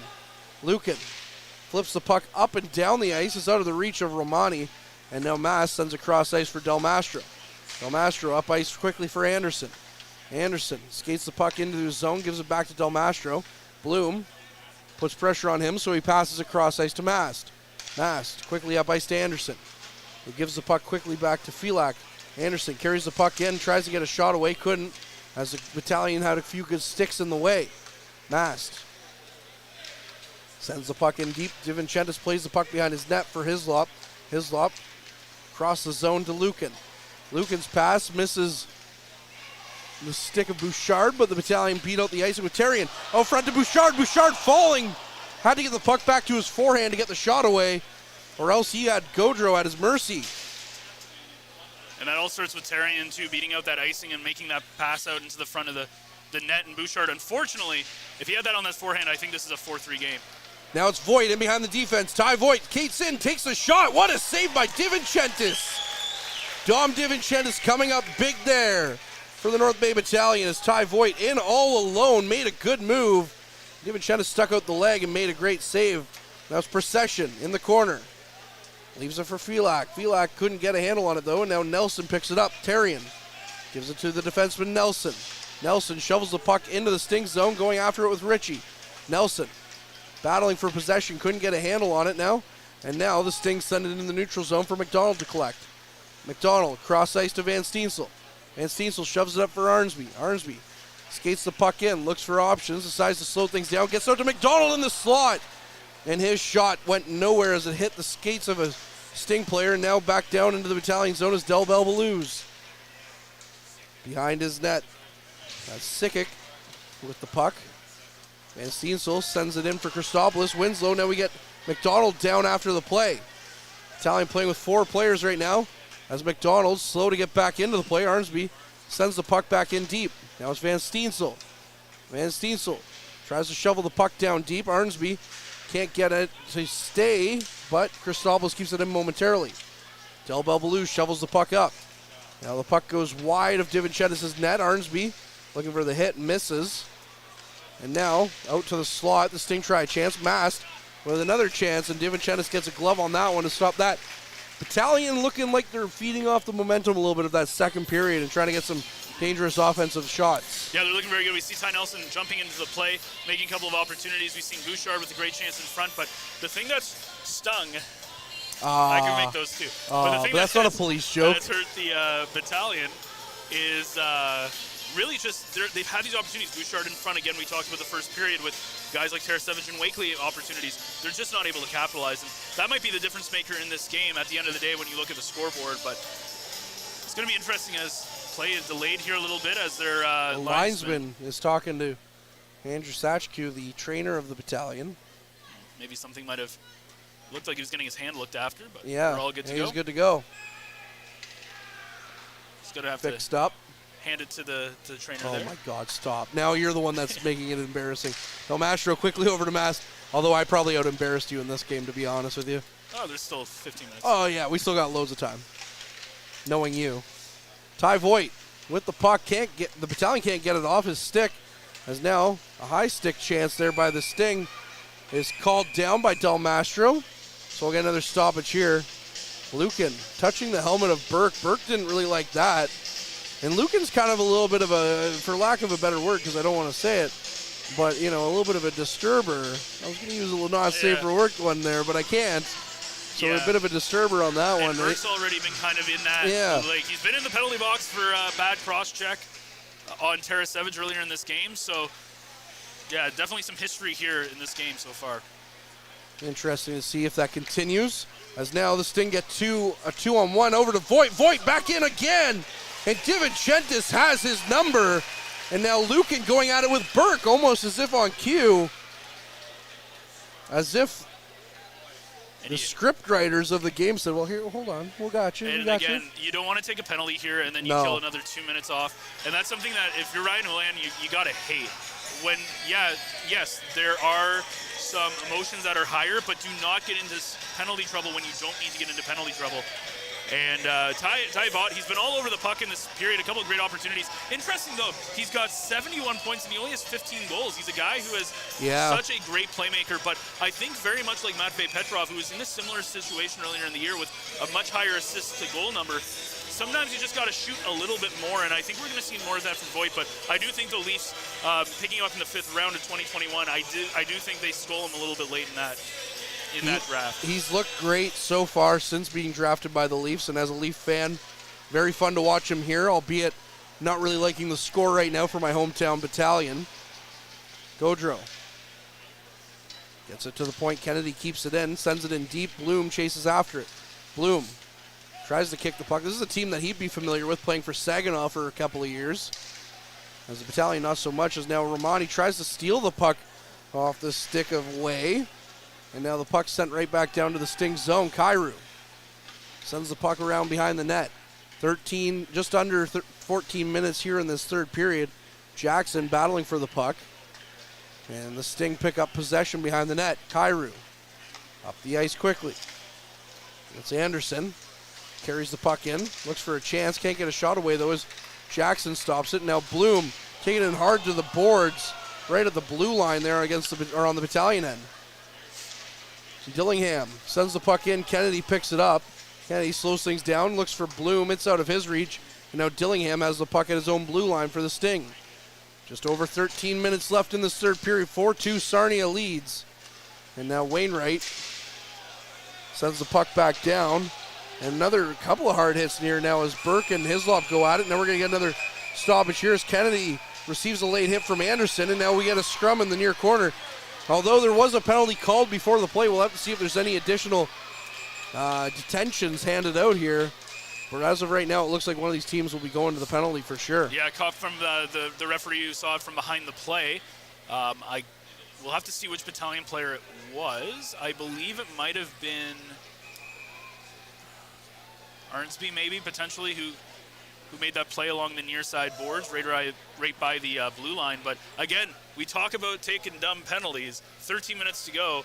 Assuming that this is going to be just a normal 2-minute minor, you now have 11 minutes to score 2 goals. And this is the kind of stuff that, again, if you're Ryan Houlihan, you're not going to be too impressed with. And for the captain to go off at this point, it doesn't set a good precedent for the rest of his team, as you see Nelson going over there to talk to the referee as well. But it looks like it'll just be the 2-minute original penalty to Liam Arnsby. Nelson really arguing his case too, but just falling on deaf ears right now. So you have to think not really good there for the Battalion, but they'll have to kill off these 2 minutes now as Wakely, Tarasevich, and Christopoulos talk it out with Lukin also on the ice. As now the puck is bounced back to the blue line. Voigt keeps it in, and now going down the ice, the Battalion send it to shave off some time. Gaudreau leaves it for Del Mastro. Del Mastro to Delbel Belouz. Delbel Belouz cross ice quickly. That's going to be Passagov. And on the near side wall now, quickly out for Ty Voigt. Voigt can't get a good shot away as it's blocked in front. And now Christopoulos battling for it behind the net, leaves it. Tarasevich picks it up, can't clear the zone though, as Voigt picks it up, and now Wakely takes his man down, tries to shovel the puck out, and now there's a glove on the ice as well. Here it looks like a Battalion or a Sting player's glove. And now chasing after it is the Battalion into the Sting zone with 1:10 seconds left on the man advantage. Delbel Belouz skates it into the Battalion zone.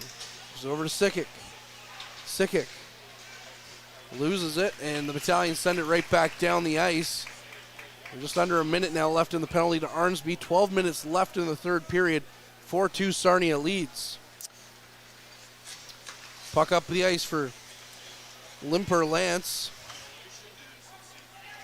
And he loses it as Hislop picks it up, sends it near side. Ritchie can't keep the puck in, and Kyrou will have to go and collect the puck in his own zone. 11:43 remains here in this third period. Once again, 30 seconds left in the Arnsby penalty. Kyrou skates the puck in, sends it back to the point for Ritchie. Ritchie goes cross ice for his teammate, Vilmanis. And now 2 Battalion players are right there at the end board, and Van Steensel sends it out, but a good stick there by Anderson, but he loses it as now McDonald goes down the ice.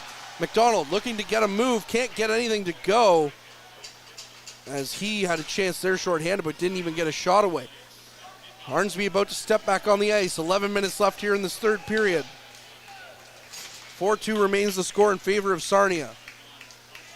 The Battalion once again looking to get a goal here to try and bring the game back to within 1. But with each second ticking off, looking less and less likely at this point. Mast tries to send the puck in, loses it as Lukin sends the puck up ice quickly. Battalion, Petrov to Romani. Romani stops up, sends it back to the point for Christopoulos. He tries the one-time attempt, rolls off his stick, and just goes into the corner.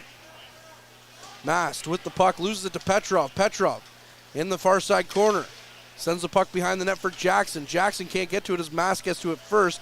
And then Romani battling for the puck on the near side wall. Jackson stripping Mast of the puck, takes the shot. And it's over the net of Gaudreau as he could never get the puck to really settle down.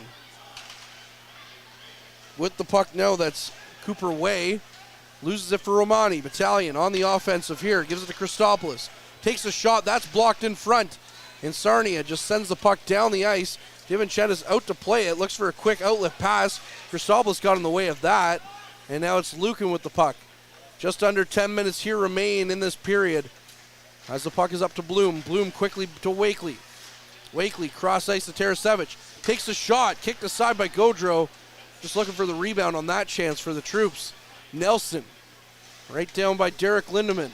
Flips the puck in. Gets it to Del Mastro. Del Mastro twisting and turning as the Sting feel like they've kind of clamped down defensively a little bit, and now the puck's up to Burke.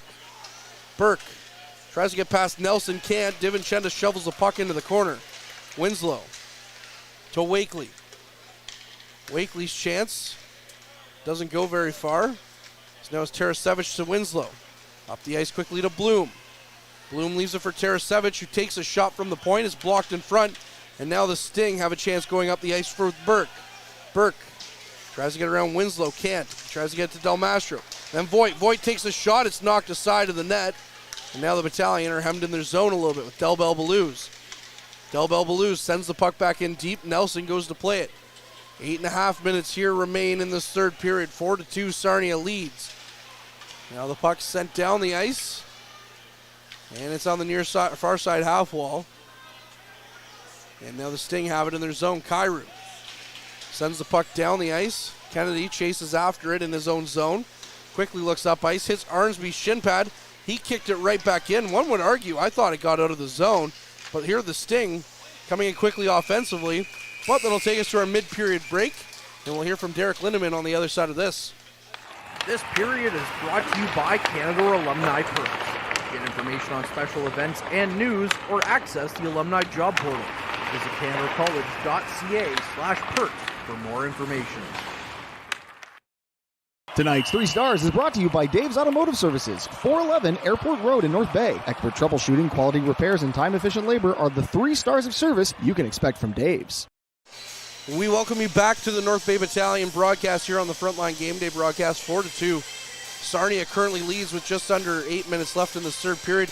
And we're going to send it down to the man who every little thing he does is magic, Derek Lindemann, between the benches.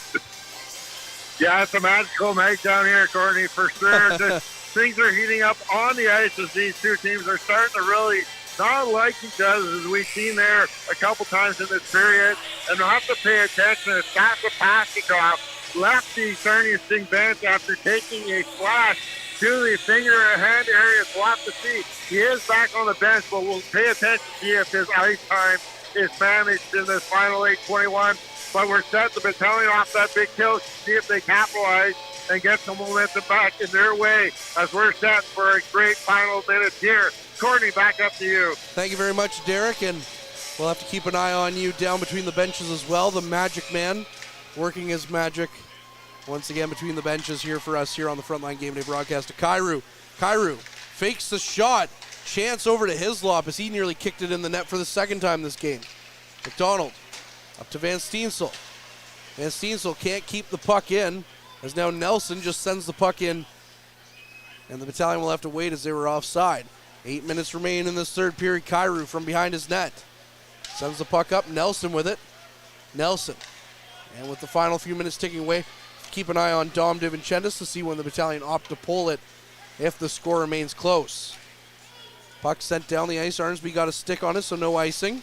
Kyrou behind his net, hit hard by McDonald. Got the pass away, though, and now it's Sarnia. Up the ice is Vilmanis. Over to Del Belbalouse. Del Belbalouse can't get it deep into the Battalion zone. As now, Ritchie sends a cross ice to Sikic. Puck sent in. Hislop picks it up. Gives it to Winslow. Winslow from behind his net quickly up ice to Petrov. Petrov, the most recent Battalion goal scorer and the most recent goal scorer in this game. Battling for the puck in the Sting zone. And now looks like it's Romani up to Petrov. Petrov walks out from the corner. Goes behind the net. Just looking for options. Leaves it at the point. Sent in by Christopoulos, and that one hits a body and goes out of play, so we'll get another stoppage here with 6:55 left in this third period. Well, Petrov trying to make something happen again, as he's always seems to be in the middle of almost every single goal, or at least every single game. We talked about going into this game 10 points in his last 4 games. He had 3 points in that, 3 assists in that Kingston game. He's been absolutely fantastic. And again, the thought is he's going to start up more closer to the point on this face-off dot as they try to get something going. Well, they can't as Del Mastro has the puck, but he's stuck behind his net with Mass battling with Jackson. Now it's Wainwright. Loses it to Jackson. Jackson goes cross-ice to Nelson. Nelson tried to bat it down. Can't get it past Del Mastro, but until he does, now it's behind the net. And that's going to be Petrov skating it around the zone, leaves it for Winslow. Winslow goes in for Romani. Now it's Winslow. Out front, it's Jackson whose shot just went wide, and fans, lots of cheering there. The puck didn't go in the net, though. Now into the Battalion zone. Wainwright's going to get to it first. Wainwright sends his centering ice pass. Wade can't get a handle of that, though, as it hits the puck, or as it hits a skate. It goes down to Del Mastro. Del Mastro cross ice to Mast. Mast sends the puck cross ice. It's going to hop out just in front of DiVincentis' net, so he's going to play it to Tarasevic. Winslow stops up, gives it to Wakely. Wakely on the far side, can't get past Limper Lance. Limper Lance walking out front, can't get a shot to go. Now Tarasevic in a foot race down the ice, overskates the puck, and Burke sends it the other way, and it's going to miss DiVincentis' net. Winslow comes to play it behind the net. Winslow tries to chip the puck out, and he does. Tarasevic has it, goes cross ice for Bloom. Bloom tries to flip the puck in for Wakely. Wakely chases after it, and now behind the net, that's Ritchie. Ritchie battling with Bloom. Gets it Tarasevic to Wakely. Wakely looked to try and get the shot. The puck rolled off his stick. Lukin now in behind the net with the puck. Wins the battle. Gets it quickly back to the point. Point shot from Kennedy comes in. Blocked. Lukin gets another chance. Gaudreau's just going to smother that one. And with 5:02 left in the third period, it's a 4-3 game still for Sarnia. Yeah, 4-2. You said 4-3. Either way, the Battalion, again, they're at this point where they're playing a much better game, but at the point where they're already down 4-2. So it's been a good third period for the Battalion for the most part. But again, when you're down, they're not getting enough offensive zone opportunities here, and they got to start finding some of these opportunities that they're getting and putting it behind the net. And it just feels like every pass goes into a Sarnia body, every shot gets blocked. Quickly over to Nelson. Nelson with the shot. It's off the toe of Gaudreau. Another chance by Romani. He can't get that one to go on net. Comes back to the point for Hislop. Hislop sends it to Romani. Romani in for Petrov. Petrov out front for Jackson. He couldn't tip that one home. Hislop sends it back in for Jackson. Jackson leaves that one. Del Mastro gets to that one first, though. Maybe Jackson would have had the better chance if he had picked up the puck. Now it's Del Bell Blues into the Battalion zone. Time ticking away here on the Battalion's chances in this game. Dillingham sends the puck in. It's out front of DiVincentis. Open net there for Sarnia in what most certainly would have iced the game for the Sting. They couldn't get the puck to bounce their way. Mitch Young sends the puck in. DiVincentis knocks that one down. Christopoulos up the ice quickly for McDonald. McDonald skates the puck down the ice. He gains the Sting zone, takes the shot. It's wide of the net. Back out to the neutral zone. Christopoulos looks up ice, tries to find Jackson, can't. And Jackson goes off for a quick change. Now it's Del Mastro. Cross ice to Mast. Mast up the ice. And now, down Steensel to Arnsby. Loses the handle on it. Now as it's Anderson, who had a good chance there. Couldn't get a shot away, though. Arnsby sends it in for Christopoulos. 3.5 minutes remain in this third period. 4-2 Sarnia leads. Way takes a shot. Anderson gets it. Great save by DiVincentis. Stretches across to stop Way, who was on the doorstep. Now Arnsby skates the puck into the zone. Arnsby has McDonald. Can't get a shot away. McDonald does get one away. And Mass gets the rebound on that one and clears it aside. Arnsby back to the point for Lukin. Lukin in front for McDonald. McDonald takes the shot, hits the side of the net. From our angle, wonderful tricks of the eye. Made it look like it went to the back of the net, but it hit the side of the net. And now that's McDonald with 2 grade A chances from in tight. This game can't get them to go.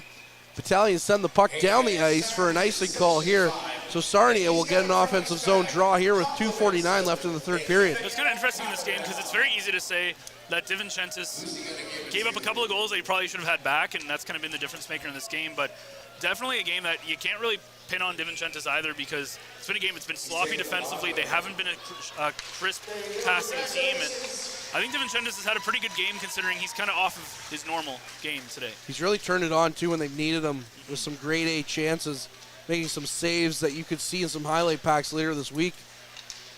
Kyrou twisting and turning in the Battalion zone. Leaves it for Voigt. Voigt to Kyrou. Kyrou takes a shot. Burke tried to tip it into the last second. And Lucan and Burke once again exchanging pleasantries before Burke skates away. And to give credit to Sarnia, they played a very good game here.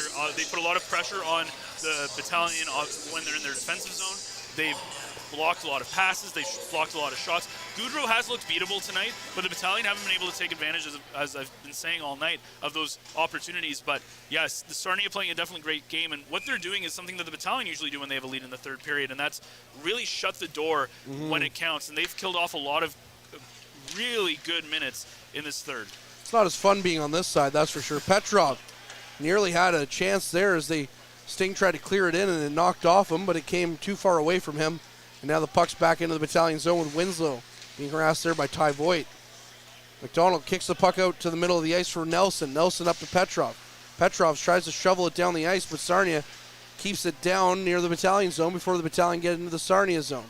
Not for long though, because Sarnia regains possession before sending the puck well out of play, and I think maybe hits somebody in that front or second row of the stands there. Either way, there's a puck there for grabs for some lucky fan. Yeah, and if you're the Battalion right now, they're a team that they need to learn to play consistency, as DeVincentis is going to go off here with 2 minutes exactly to go, but they got to start playing more consistently game in, game out. They can't have one good game, one bad game. They've got to start bringing some good performances together. Jackson wins it back to Winslow. Winslow at the point. Over to Petrov. Petrov in for McDonald with the shot. Big save by Gaudreau. Nelson. Cross ice for Petrov. Petrov back to Nelson. He fans on it.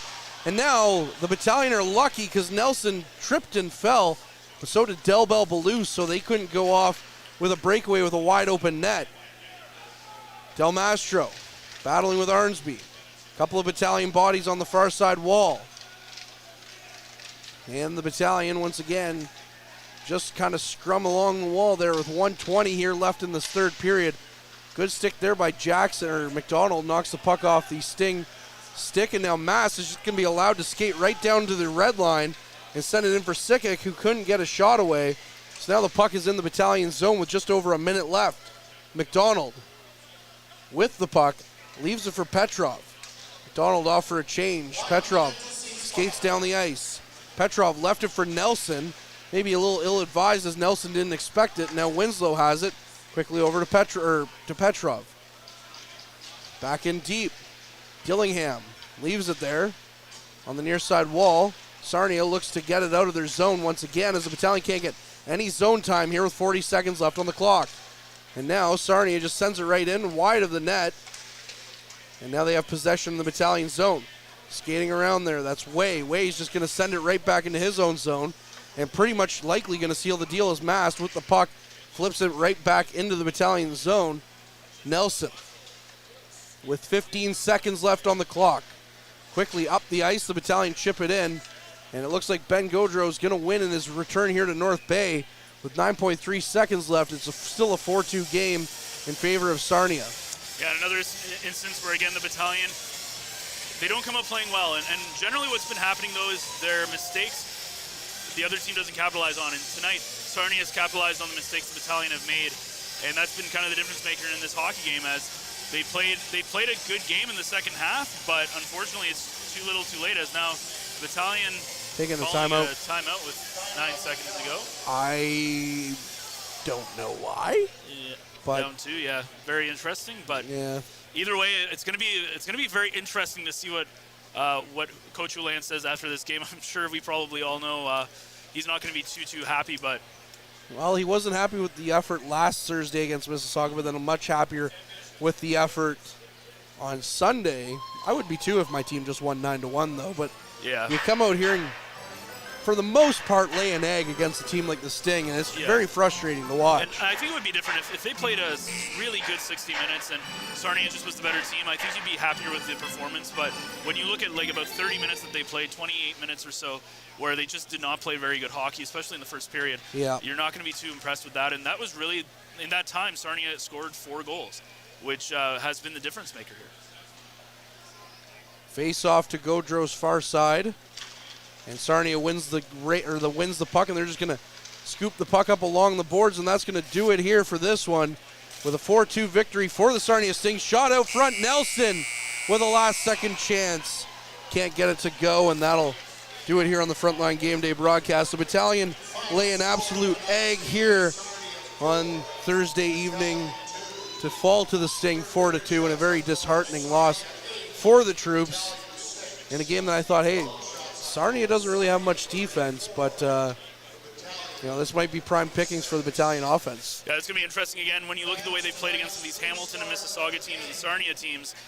It's going to be they've played against a lot of weaker teams. We've seen this with Niagara, Oshawa, even Sudbury. Some teams who are at the bottom end of the standings, but unfortunately now when they're playing some of the better teams, they're not bringing their A game consistently, unlike when they did when they played Windsor.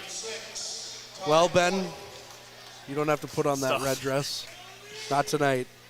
I don't have one. No, good thing. Good thing you don't. The Battalion couldn't turn on that red light either.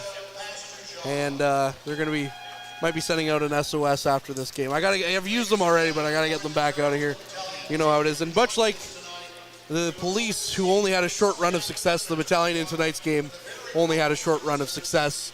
But they did burn brightly in that short time, much like the police did as well. So I know you're never going to. Derek? Derek, come back. You're never going to want to do a game with me again. I'm Courtney Kenny. He's Ben Sargent. We'll get the post-game show going here very shortly on the Frontline Game Day broadcast. And as always, keep your eye on the front line. Average Joe's Eatery and Patio Bar is North Bay's only year-round lakefront restaurant. On the shores of beautiful Trout Lake, we have been serving delicious food and stunning views since 1999. Indulge in one of our delicious menu items or simply sit with a cocktail in hand and watch the beauty of Trout Lake before your eyes. Check us out online at averagejoes.net or visit us in person at 3501 Trout Lake Road, North Bay. As a Canadore College alumni, you have access to perks. Canadore Alumni Perks. This is a lifetime membership that includes special access to great offers, opportunities to get involved, and so much more. Graduates can access discounts and special offers from businesses and hotels locally, across Canada, and internationally. Get information on special events and news, or access the alumni job portal. Keep in touch with Canadore's alumni office.